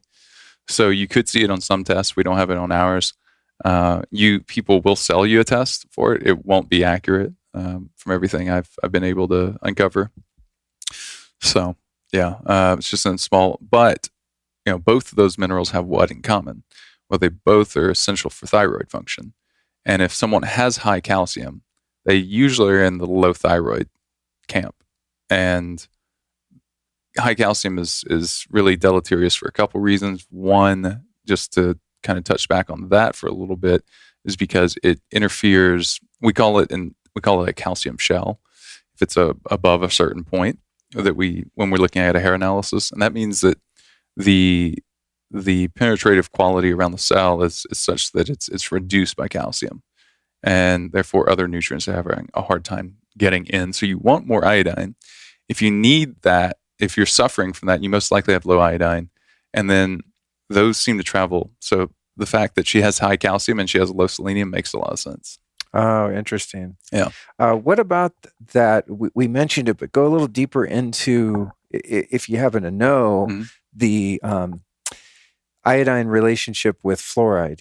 We're just completely inundated with fluoride. I think about going back to the 70s and being a kid and drinking out of the freaking fountain on the playground in school. It's like fluoridated water. And I think even though people now are starting to learn to drink bottled water or filtered water or whatever, I'm very suspect of all of the water that is tap water that's in all of the drinks. I mean, I don't drink beer or wine, but just think they're not using like reverse osmosis water in your Coors, you know what I'm saying? And then even your kombuchas and all these drinks that we think are healthy, I think are oftentimes made with water that's probably not filtered adequately, because as I understand it, correct me if I'm wrong, fluoride is so minuscule and light as an element that it's really difficult to filter out. That's why reverse osmosis or distillation and really aggressive forms of filtration are kind of the only way to get to the fluoride. Right. So a lot of us are, just heavily burdened by a lifetime of eating fluoride. Right. So iodine can be thought of this like bodyguard that jumps in front of the president, so to speak. It's like sacrificial. It's noble in that way. So if your intake is high of water that has a lot of fluoride in it, then, or if you're doing toothpaste that has fluoride, you want to stop, because it is interfering with your absorption of iodine if you're doing it at the same time. And then it's, the iodine's having instead of going toward producing thyroid hormone, it is in this, stuck in this like emergency situation where it's just protecting the body from a free radical, from a damaging element. So, yeah, I mean, there's some studies out there to show that we benefit from a tiny bit of fluoride, which I don't know how I feel about that. But it's likely that all elements have, that's more of a hormetic discussion.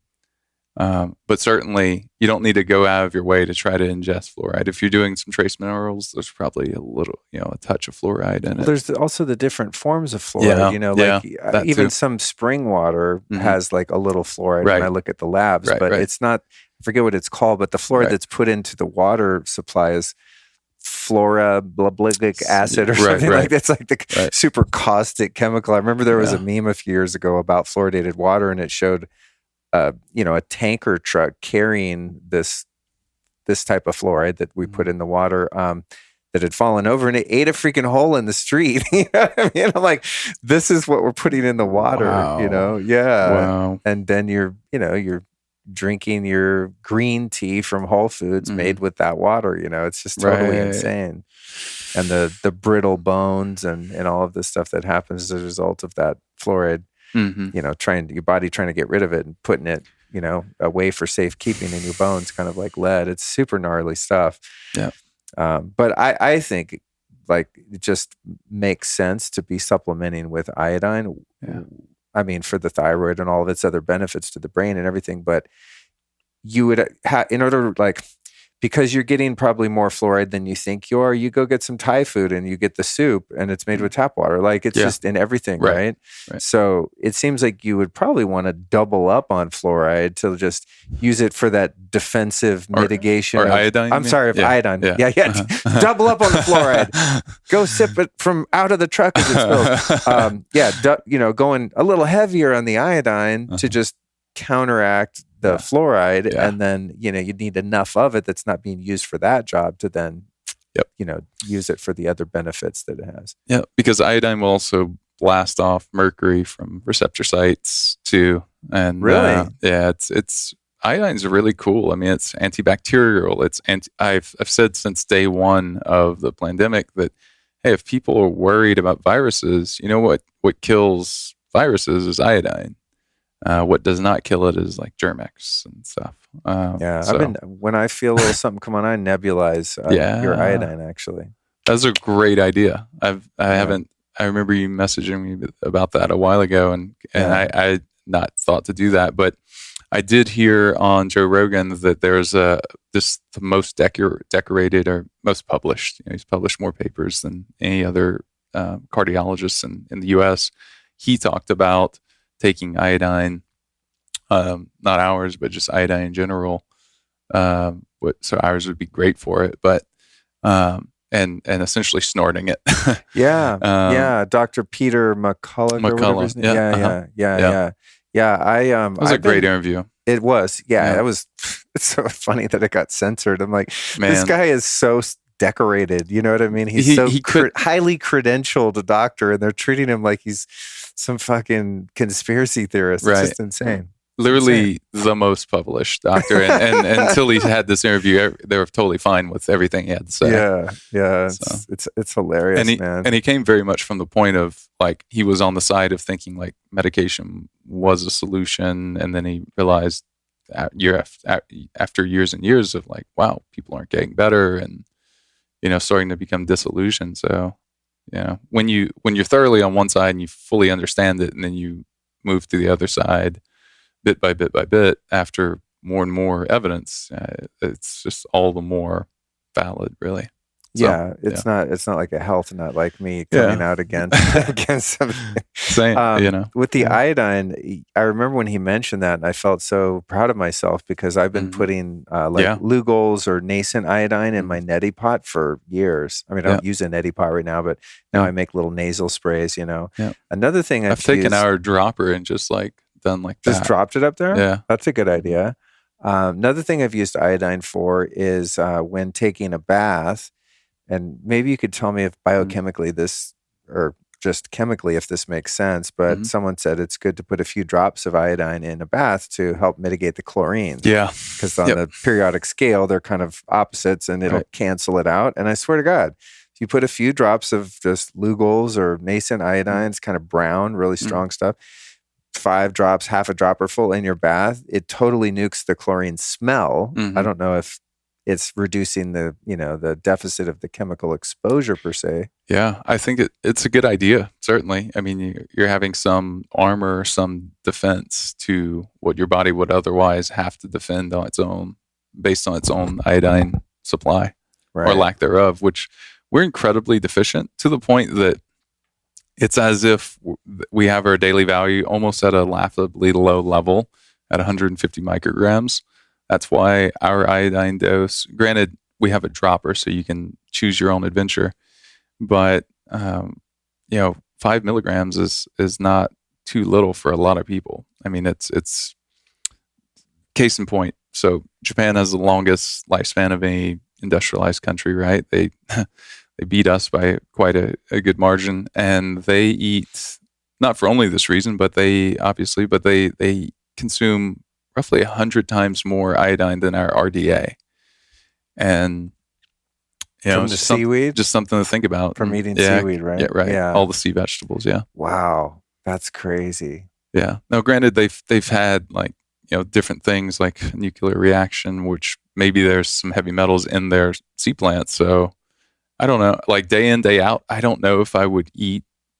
Like, I'm sure there's a downside to eating some of those vegetables. Now, the iodine is helping you protect against at least some of those heavy metals chemically.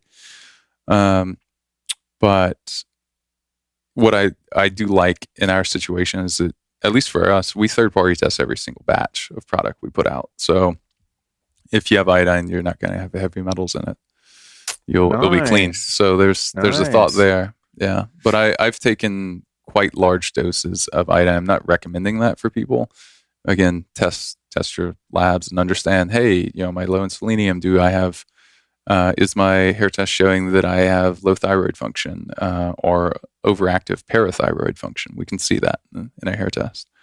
If you do blood work, that is something that will line up for sure. If you're low in blood, you're going to be low in hair too.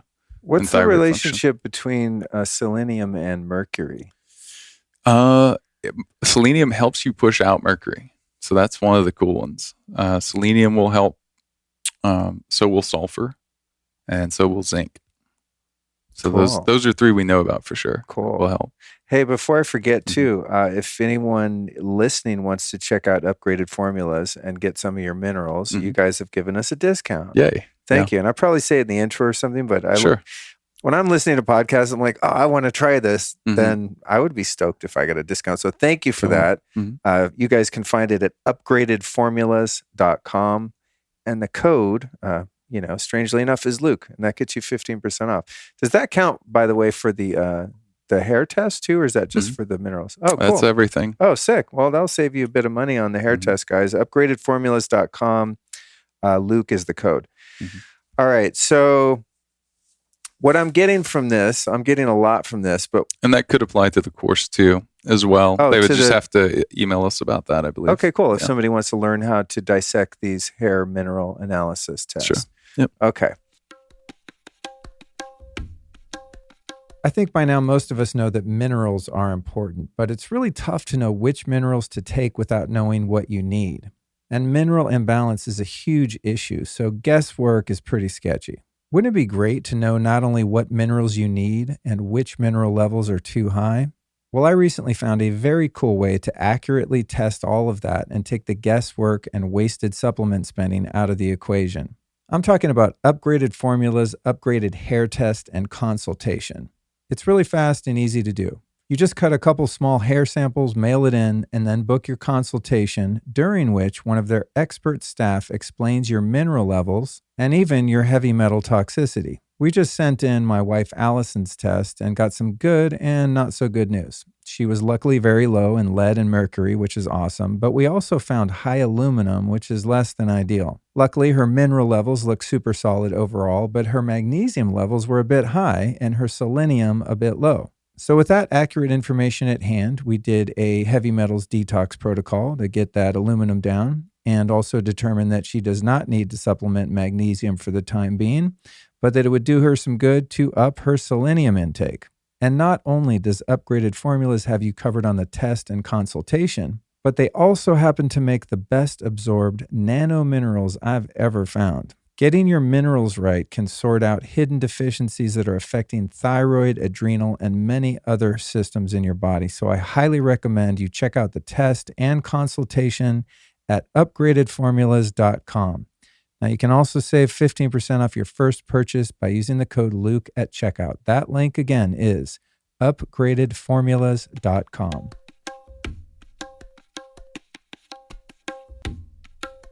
I've heard you speak about mineral levels and things like ADHD and addictions.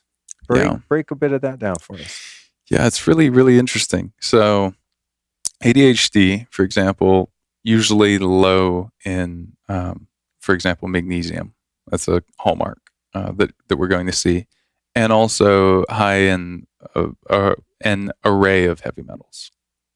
So that is most likely looking like low in iodine too. But if someone's low in magnesium, they're going to have a really tough time feeling safe in their own body and calm.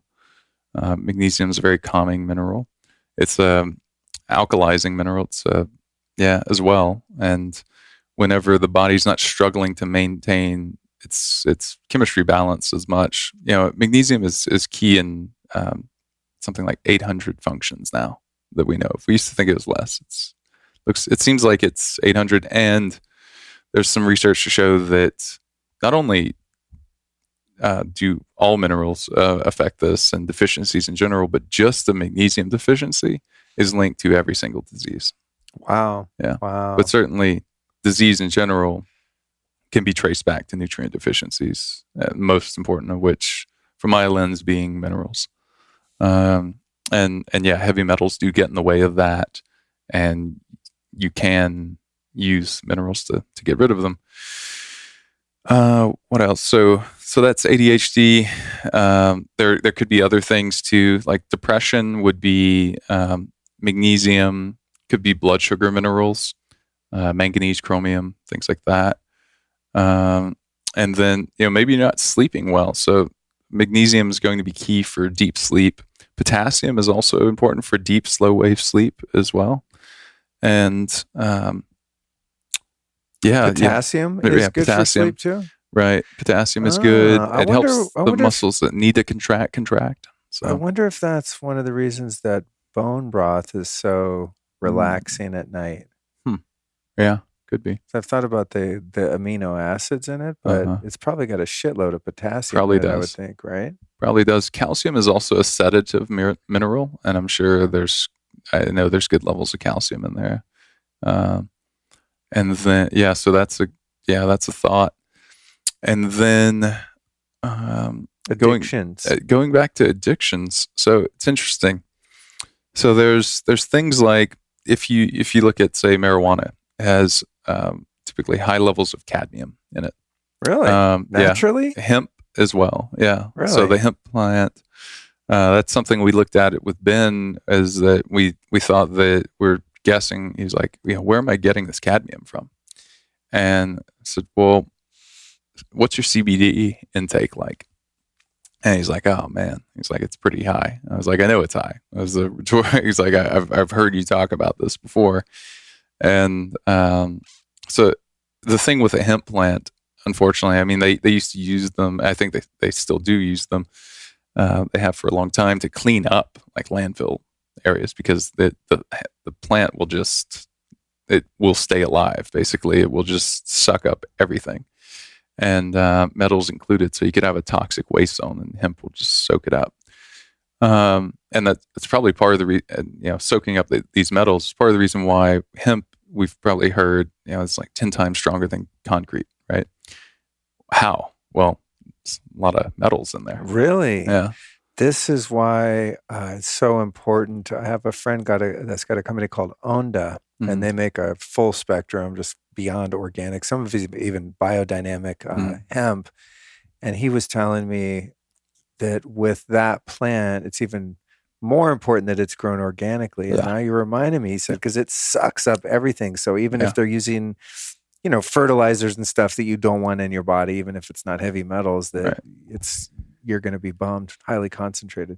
Yep. That's interesting, right? Okay. So there's cadmium. So with with the addiction, if we're blazing mad trees, we could be getting and nicotine as well. Cadmium. Damn it. I know. Well, at least cigarettes. I don't know about other maybe nicotines. not pharmaceutical nicotine. Right. Okay, Might be fine. I was just a paper I read a long time ago. And then the interesting thing is you could crave copper-rich foods, because copper will displace cadmium temporarily. So, for example, dark chocolate has a lot of copper. If you have high cadmium, then you could become even more addicted to this push-pull of like copper-rich foods. Oh, that's interesting. Yeah, and the other way around. So if you have high copper, then you'll be more addicted to something like, or more drawn to something like, tobacco or weed. What about about like alcohol and hard marijuana. Drugs? I've heard that drugs in general, like street drugs, will deplete your copper also. Nutrients in general, particularly, I don't know specifically about copper one way or another, but minerals in general, because usually it's affecting pH, or it's affecting some aspect of the body where the body's having to balance the blood afterward. Oh, right. So if you have someone who's like a hardcore drug addict and alcoholic, they're almost guaranteed to be really depleted in minerals. Yes. Yeah. And most likely have toxicity too. So and again, it's all reversible. I think that's the most hope-inspiring part of all of this, is that you can test, you can understand where you are, and then through cycles, it's not overnight, but you get improvements almost immediately through this process. A lot of people start sleeping better from the very first night taking just upgraded magnesium, but that's a place to start. It's, maybe you also need B6 because your levels come back as high. I can assure you your magnesium is not high.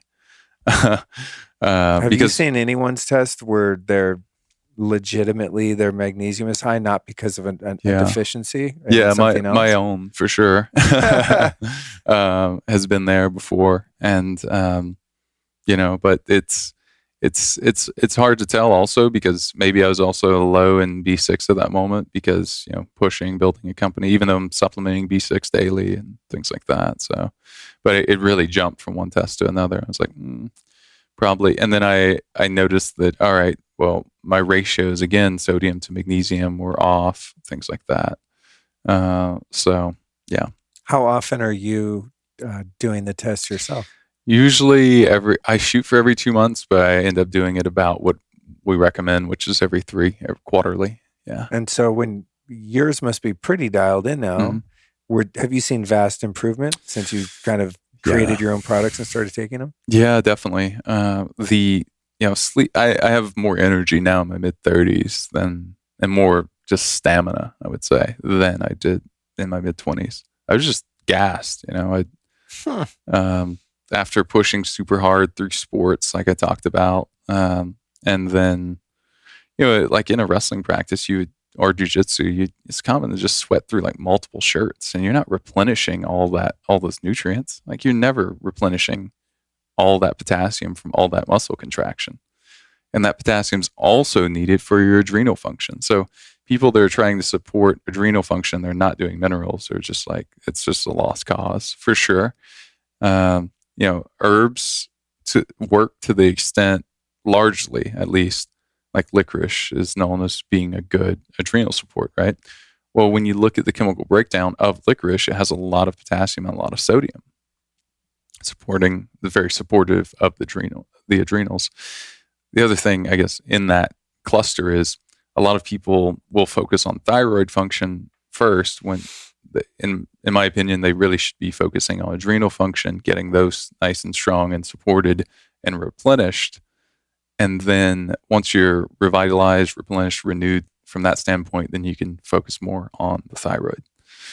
Do you think a lot of people that are told or believe that they have adrenal fatigue, it's kind of been a trend the past couple of years, I think, as a diagnosis? Do you think that many of them are just deficient in minerals? I really do. Yeah. And it's also, in that case, some vitamins too, like B6 is really important. Vitamin C is really important. So vitamin C, B6, and then you've got magnesium, you've got sodium and potassium. Those are your main.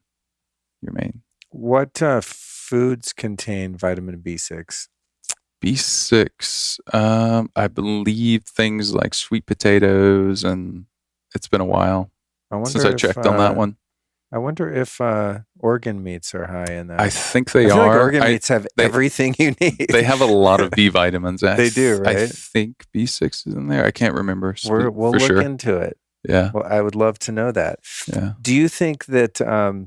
I knew stuff like that was more top of mind when I was doing all the consultations myself years ago, and now our nutritionists are. So you're building a company, too, and doing podcasts, Okay, with the magnesium and calcium thing, I've always just had the sense that it would be wise to kind of be, I don't want to say over supplementing magnesium, but maybe using magnesium to overcompensate the influx of calcium, and most people are very high in calcium, the influx of calcium into the cell from EMF exposure. It's opening that channel, and our cells, anytime around Wi-Fi or cell towers or any of this stuff, are abnormally just left wide open. Yeah. And so then not only are we high in calcium, but it's actually our cells are high in calcium, which is even worse than just kind of having it floating around in our body. Do you think... And vitamin D does that as well. It does? Yeah. You can... Yeah, I don't supplement vitamin D3. No. I don't. No. Doesn't sound good to me. No. There's a lot of information in the counter alternative health world that's like, that doesn't sound smart at all. No. If you are going to do it, you need to be doing it with, like, in the presence of all the things I mentioned earlier. So for the people that are going to do it either way, we're going to have a supplement that has all the other cofactors that you want. Because if you're just doing just a huge dose of that and like K2, then you can hold the calcium channel open in the brain too long and actually cause cell death. Oh, burn. from what I've read, like that's just something I've read, but I've read that multiple times throughout the years, long before, COVID and pandemic and stuff. Yeah, So, yeah. So back to my original but magnesium helps with concept here. that. Yeah, If you're having, more magnesium than you could use, maybe that would help with the EMF issue. for sure. And the kind of Oh, I feel it. I feel, I can just tell, just somatically, that my body is, if I'm super high on magnesium, I just feel like I walk through the world and everything is just kind of bouncing off of me. And I have a lot more vitality. Mood is better. Creativity is better. Follow through is better. Just that balancing effect, and is huge. Alkalizing effect, all of it. And certainly helping with the NMF. Yeah, good. Yeah. Okay, good. I'm glad yeah. it's not just all in my mind as a fantasy. Oh, it's I can just tell. Yeah. With EMF, I think, I'm always thinking about ways that I have my Somavedic here and the Leela thing and the Blue Shield and all the things. But I'm also thinking about what we can do internally. There's things you can take as an internal sunscreen, right? Like lots of chaga tea or astaxanthin and things like that. So I'm always thinking of how can I fortify against EMF from the inside? And magnesium has always made sense to me. And also molecular hydrogen, the hydrogen water. And you got one right here. Yeah. Shout out to HydroShot. I love these freaking things. Or taking the tabs from Vital Reaction and the, the anti-inflammation and reduction of oxidative stress to me makes sense. And I've noticed that if I do magnesium and hydrogen on flights, I'm way more resilient to whatever's happening up in those planes. Yeah. If I don't take both of those, I'm smoked. I've noticed that too. I don't take, not often enough, but I think that's a great approach. And I definitely take our magnesium. Yeah. And awesome. Then, when you're going through airports, maybe, that's just another reason to have pre-check, is so you can more likely go through less of the. Yeah, I don't walk through those millimeter wave things. Yeah. I'll miss my flight to get a pat down. Yeah. I almost do very often. On magnesium, do you think that these magnesium baths do anything for you? When you take the magnesium chloride flakes and fill up a bath? Mm-hmm. Yeah, I do. Transdermal and the transdermal oil, Activation Products makes my favorite of the oils because it doesn't leave you all sticky. It seems to absorb. But do you think that's a valid way to get more magnesium in your body? I do. I think that it still is not as good as ingesting it, but you could do both. There's no reason that you can't do both. I like floating too, because you're floating in the Dead Sea essentially, and I think one of the, you're certainly absorbing some of that magnesium too. You can just tell after. It's not just the darkness and the meditation for an hour that help calm your mind. It's that you absorbed a lot of magnesium. So that's a good point. That reminds me, I've been here a year and I've not floated yet. Yeah. And literally, a buddy of mine has this place, Kuya. Have you been to Kuya yet? They have float tanks that come down anytime. Yeah. And I'm like, yeah, I'll do it. And I just never do. I really need to go start floating again. I do it all the time, even though I have what I think is the best magnesium product out there. I still will float. It's just we're burning through it all the time. Yeah. I seem to burn through a lot of it all the time. I also have this constitution where I can have really high output that's sustained, but not if I don't have magnesium. So that's if your mitochondria are super healthy. I mean, I think they're going to be burning through about as much as magnesium as you give it. So just about, but again, it has to be balanced with, for example, sodium. Sodium needs to be balanced with potassium, and to the extent you don't have enough salt, enough sodium, you're not going to retain magnesium in the body as easily too. Oh, it's just there's just, all these things are related, and they're, and is this one of the reasons you guys just made an electrolyte product? Yeah. Finally put, some sodium in a product. So is it going to be like a little packets? It's going to be a tincture, and it's the first product that I've gone ahead and put a flavor in too. So, really? Yeah. Oh, cool. Call it superhero limeade. And are you using the same technology where you're making these nanoparticles, but it's salt and potassium and electrolytes? Oh, really? Yeah. Same thing. So it then could effectively be much more hydrating than like a powdered blend that one might mix in water. Yeah, or just even a regular liquid that, powder that yeah, exactly. Yeah. Wow, dude. Cool.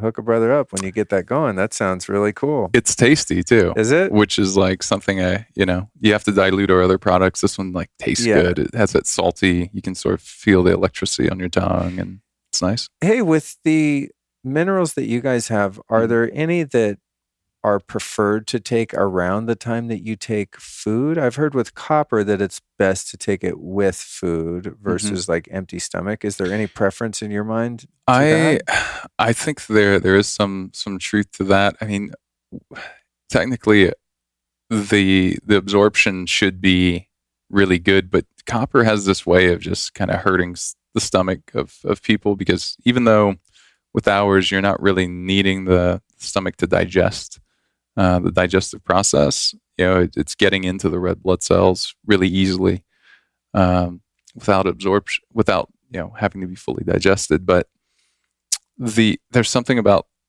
some people, particularly those with low stomach acid, that seems to they get a little bit of upset stomach. But again, the solution there is just the solution, which is dilute it more, change the solution. Is there a reason you chose copper sulfite as your sulfate? Sulfate? Yeah. No, not really.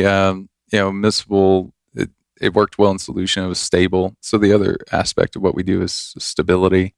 Outside of our flavored product, you shouldn't have to shake any of our products. They should be nice and stable. And also from a shelf life standpoint, it should be really stable. So it worked there, but forms really don't matter. I'm thinking about making a magnesium product that I'll tell people straight, it'll cost more than our regular upgraded magnesium, but and we have a liquid and a capsule version of that. But we bind the one we have currently with chloride after the fact, after it goes through the process to help stabilize. Your body also needs chloride for stomach acid, HCl for stomach acid.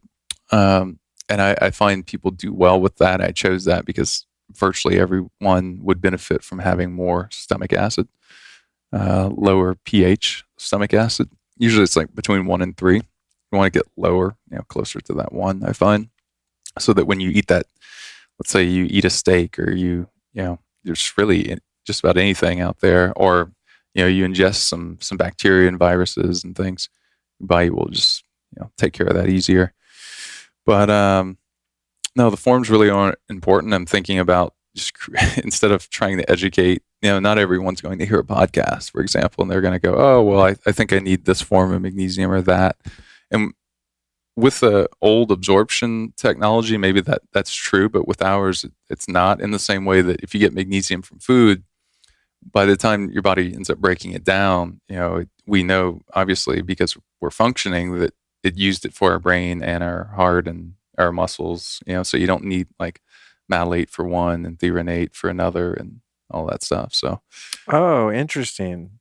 Yeah. Oh, so yours just one type of magnesium does it because it's so easy to absorb, right? And then your body just does with it what it wants. Just the same way it would with food, just easier to absorb. That's interesting. Yeah. Huh. What a trip, dude. Mm-hmm. Super cool stuff. There was one other thing I was going to ask you. God damn it. I didn't have a pen to write it down. Man, these are great questions though. Like, this is such a day, like a mind dump for people. Like, this is years and years of study that we've gone over, and like just all the decision matrices to get to this point, to have some good answers. Well, I'm getting to the point. I would have loved to hear this like 12 years ago. That's for sure. Yeah, me too, bro. Like, think of how much money I would have saved on supplements just because I was mineral deficient and was trying to fix it with all this other shit. It's actually annoying to think about, like, not just how much money I've spent, but just, just all the different things that I've tried. And then I'm starting to, I feel like interviewing you and some of the stuff I've been listening to, I'm getting a little closer to the mark of my aha moment of going, oh, it's all in the minerals. Yeah. Because whether you're talking about, like you said, thyroid function, hormones, detoxing metals, like all these things we kind of I think from a functional medicine standpoint, come at this with all of these fixes thinking, well, we're going for the root cause. It's kind of the underlying principle of functional medicine. Let's test everything and then give you supplements instead of pharmaceuticals, basically to fix what's wrong. But underneath that, seems like a lot of the stuff could be fixed by just not taking minerals, but balancing. And with the testing, what I'm getting is we can actually look at how these things are interacting and not having a mechanistic sort of reductionist approach to, well, I'm low in that, take more of that. Yeah. Right. Right. So, an order and sequence of priority of things too, right? Which is like more than we can teach here, but we've already gone in the direction of that for sure. And it's a lot of value for people on this. This is kind of stuff that you're going to want to remember for the rest of your life. It's foundational in the way that, like, the knowledge is foundational in the way that the elements themselves are truly foundational, right? And just from a equation standpoint, you have to have. Yeah, I think it's really certainly essential would be the word. Last question for you.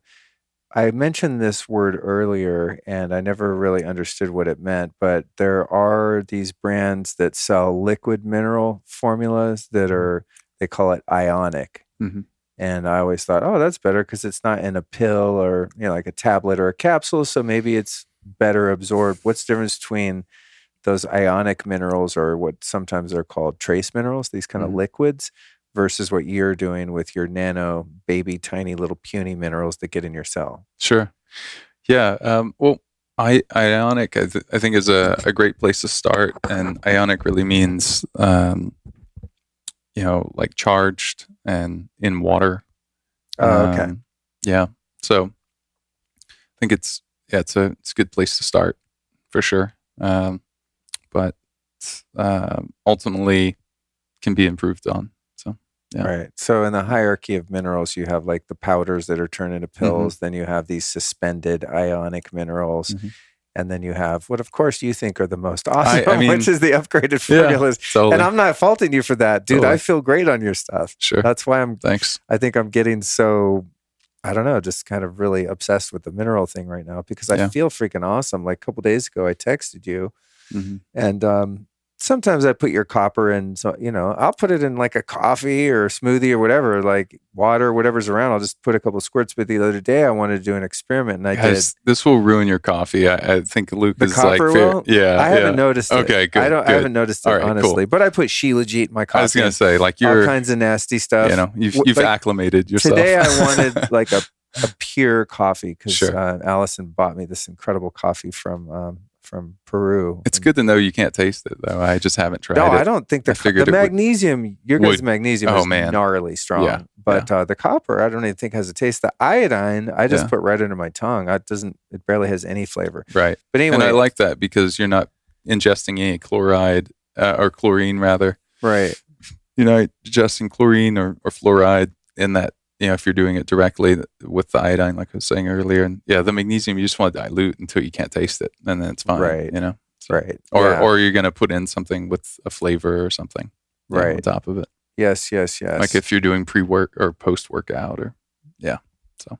Yeah. Well, dude, kudos, man. Thank you for making awesome stuff. Oh, and I was going to tell you the other day. See, I took my magnesium today. My brain's working. Hell yeah. When I was it's good for memory. What I was texting you was the day that I did methylene blue sublingual. Yeah. Which, it's funny. I don't think you can talk about methylene blue on social media anymore. Yeah. Because it works for whatever the thing is. Sure. But anyway, I did a big dropper, like a mega dose of liquid liposomal methylene blue under my tongue. And I thought, I heard something about copper and, just metals and methylene blue have this emerging synergistic relationship people are becoming aware of. So I did like 2 droppers of your copper and then I just let it sit under my tongue for a while. And after that, I took a huge ball of Shilajit, like, I don't know, a mega dose of Shilajit, which has bioavailable copper and all these other incredible minerals in it as well, actually. Yeah. And dude, I had so much energy. I was buzzing. I felt incredible.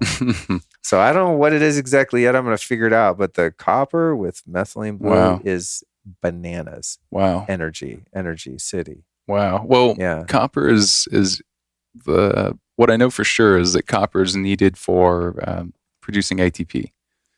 Ah, right. So we need that. And,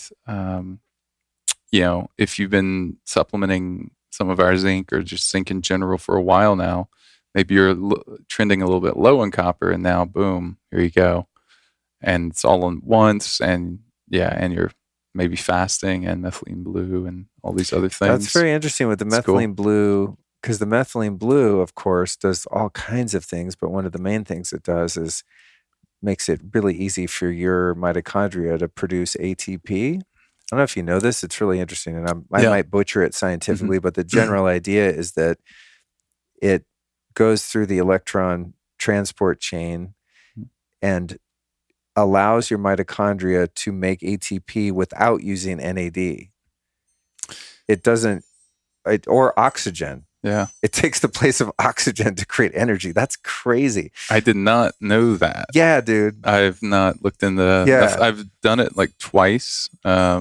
I think maybe you gave me a gum at one point. Someone else did too.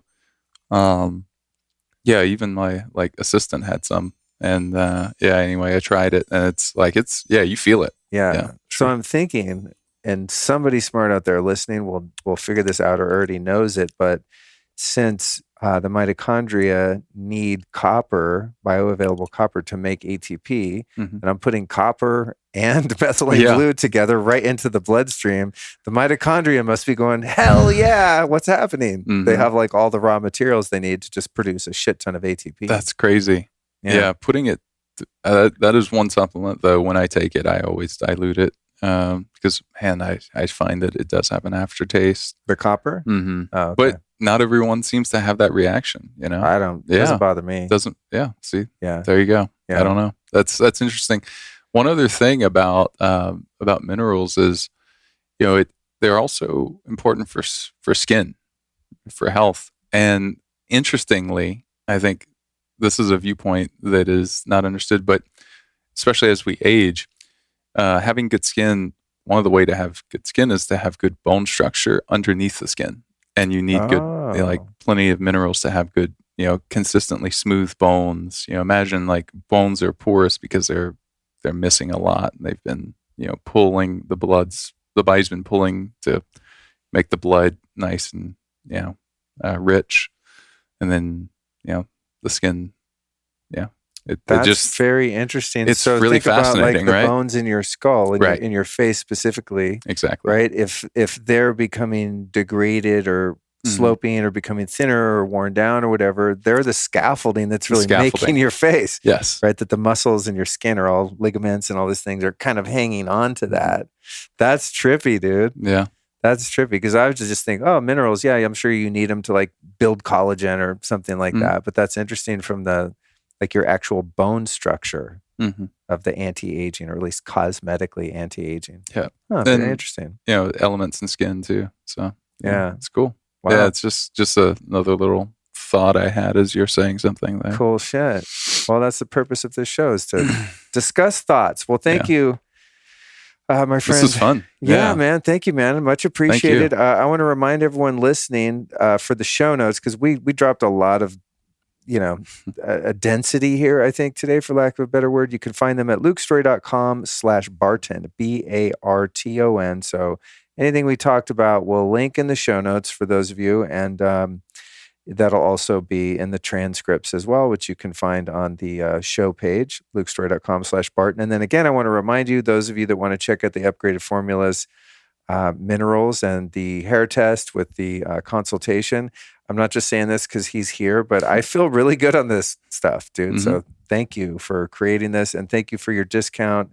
The code's Luke, you guys, upgradedformulas.com. And they're affordable. This isn't some of the other stuff I support, promote, use myself is crazy expensive and a bit more novel, but this, to get on a monthly kind of mineral regimen is not very expensive. So yeah, I agree. And, I've thought about that as I've priced our products, is that ultimately, I want people to be able to afford to do this and test frequently. And I mean, that's how you get this virtuous cycle, this spiral upward. Is you're testing, you're improving your action, you're with supplements that really work, and then you're testing again, and and it's essential. We also donate to charity water too.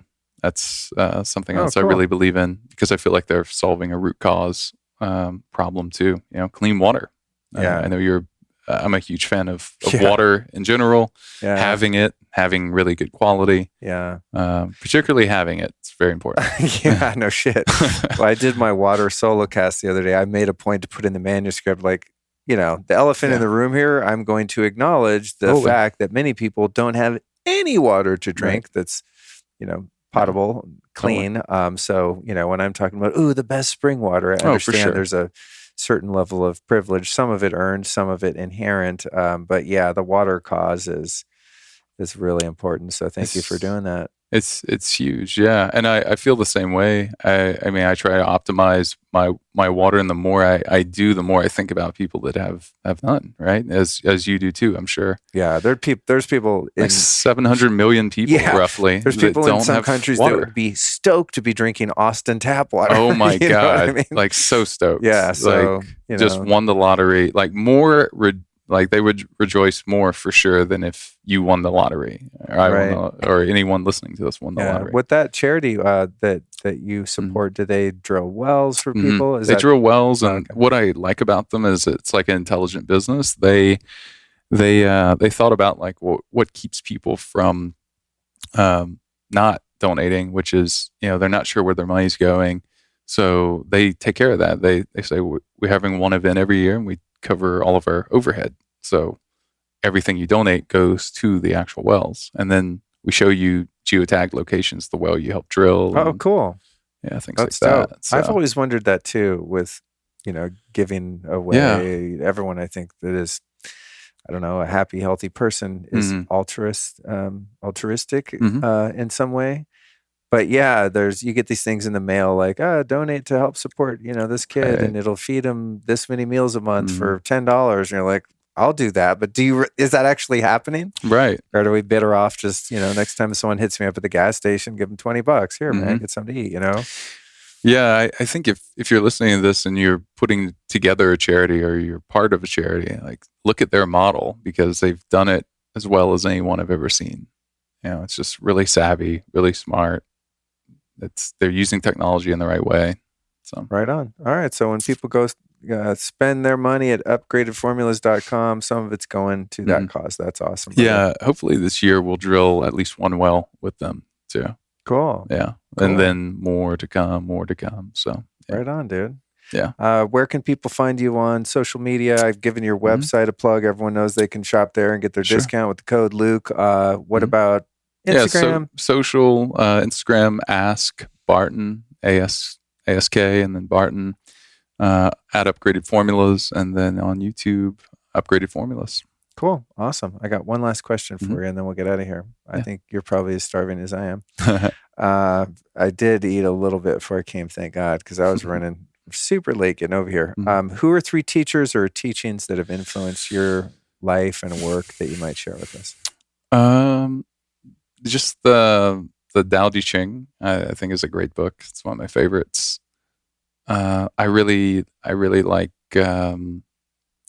this book by Dr. Watts on minerals. There's another one, Dr. Lawrence, I think, in that area. It's been years since I read that one. And then, just a lot of philosophy. I think just accumulating as many perspectives as possible, and sort of choosing a bit and leaving a bit, that feels right, and moving on, and having that approach of going like, I'm still going to ask the question or read the book, even if I feel like I know most of it, and being able to discard if I don't agree with something. I'm not going to let that taint all of it. In the same, So even in the same way that if I don't like a person's personality, possibly if it's not exactly like, a complete jive, then I can still learn from them. I think that's just essential. to find. That's a healthy way to live, dude. Yeah. Especially in the world of, the health and supplement biohacking industries. There's a lot of polarity, and people, I think, have a hard time also changing their mind, right? I mean, I'm learning things all the time. There was a couple of years ago, I took a supplement I thought was good for you. I looked into it. It felt right. And then later on, I got more information, was like, I don't think I'm going to take that anymore. It's Totally. There's always new, exciting, emerging info if you can keep that malleable mind. And the Tao Te Ching would be a great way for people to learn how to be that way, right? Yeah, it's like totally. that zoomed out perspective. It's funny that you're into that teaching and you ended up going into minerals, because I feel like minerals Balance. are it's all about balance. That's the whole thing. And there's this quiet power in minerals, right? They're just kind of subtle in our environment and humble and laying back in the cut, but they really are at the foundation of all life. So that's makes a lot of sense to me. Yeah. Beautiful. Thank you. All right, dude. Well, thank you for sitting down. And for those listening, we're going to come back and we're going to do another conversation, because what I want to do, I'm just a geek like this. I'm waiting for my test results to get in. I had to, obviously supplement with Allison's, but I'm going to get mine and I'm going to do my consultation. I'm going to take whatever minerals of yours that I'm not, because I'm taking a few already. Sure. Thing that sucks though, since I've already been taking your minerals, now when I do my test, it'll probably be a lot more awesome than it would have been in real life, because I wanted to do a total before and after, but just reality of life didn't allow us to do it that way. But I'm gonna, I'm gonna do the analysis, then I'm gonna get on whatever minerals your people recommend, and then I'm gonna do another one after that, and then we'll record again. Cool. And we'll go over it and kind of show people some of the things that worked and some of the things that still need work. And I think it'd be a good experience for people to kind of understand how they can go do it for themselves. That sounds great. Yeah, it'd be super fun. So thanks for coming, dude. Yep. Beautiful. It's been a pleasure. Great conversation. Yeah, we finally got to do it. Every time we hang out, it's like we just talk about kind of life philosophy. Yeah. I don't typically like sit around and geek out about this stuff with you. So I'm like, we finally got to do it. I got to extract your knowledge. So thank you for that. Yeah. Got to get some of yours too. So a lot of fun. Cool. Thank you. Yep. Yeah, this is great. So such a pleasure to be on. All right, we finally did a show about minerals. I'm super stoked to share this information with you. And by the way, after we did this recording, I got the results of my hair mineral analysis and was pretty stoked with the results. Nothing too alarming there, and all levels look pretty good. Now, I had been using Upgraded Formulas minerals for a while before taking this test. Plus, I did a 4-week Quicksilver Scientific heavy metals detox before sending it in as well. So I think that was one of the reasons mine came out as well as it did. However, I did find that I was still pretty high in aluminum, likely from breathing, geoengineering dust for the past 30 years.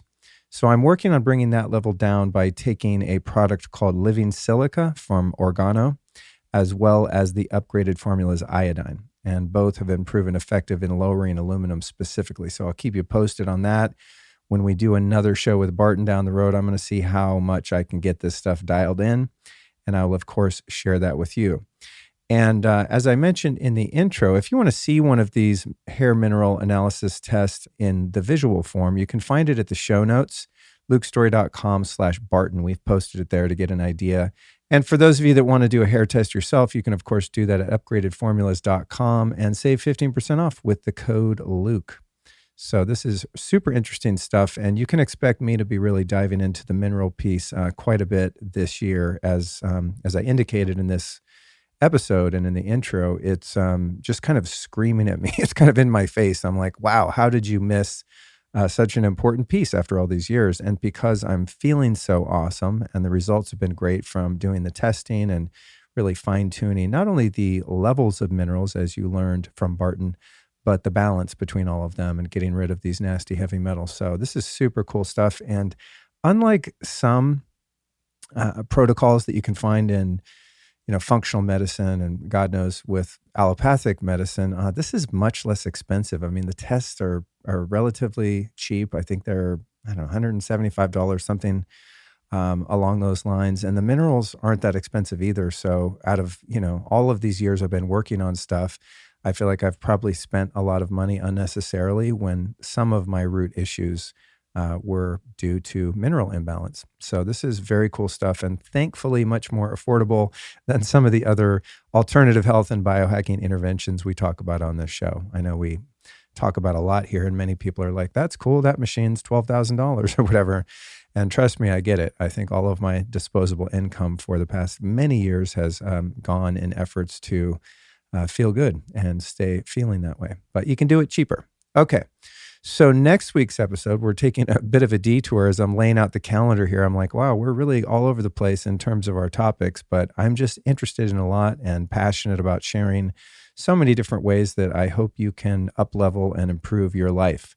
So next week's show is episode 403 with Mama Gina, author of Pussy, A Reclamation, on sacred feminine power. And that one is definitely adult themed next week. So I want to warn you, I already said the word that could be, I don't know, maybe not so friendly on the ears of youngsters. So my my apologies for that. But there's no other way to say it. That's what her book's called. It's hard to abbreviate or, put the little asterisks in two of the letters when you're reading copy.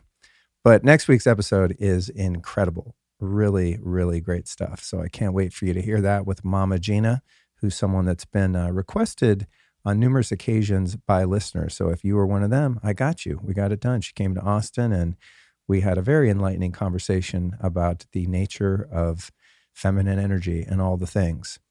I've got an upcoming event. Get to see some happy naked faces at Paleo FX, April 29th through May 1st. You can get tickets to that event at lukestory.com/events. This will be my 4th appearance at Paleo FX, and it always delivers. Really great event. So can't wait to see you guys there. Last, but certainly not least, I want to thank our sponsors, LeelaQ.com, AirDoctorPro.com/Luke, Organifi.com/lifestylist, and lo and behold, Upgraded Formulas, Barton's company. I didn't even realize they were a sponsor of the show until I started putting the copy together. But I love their stuff, as I do all of our sponsors. So it brings me great pleasure to not only be able to continue to do this show with the support from our sponsors, but also to be able to present to you guys the best of the best, at least at the time of this recording.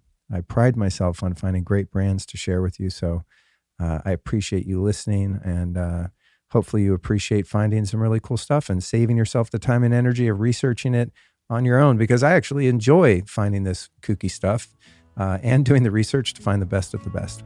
So thanks to our sponsors, but most of all, thanks to you for listening. I'll be back next week with Mama Gina.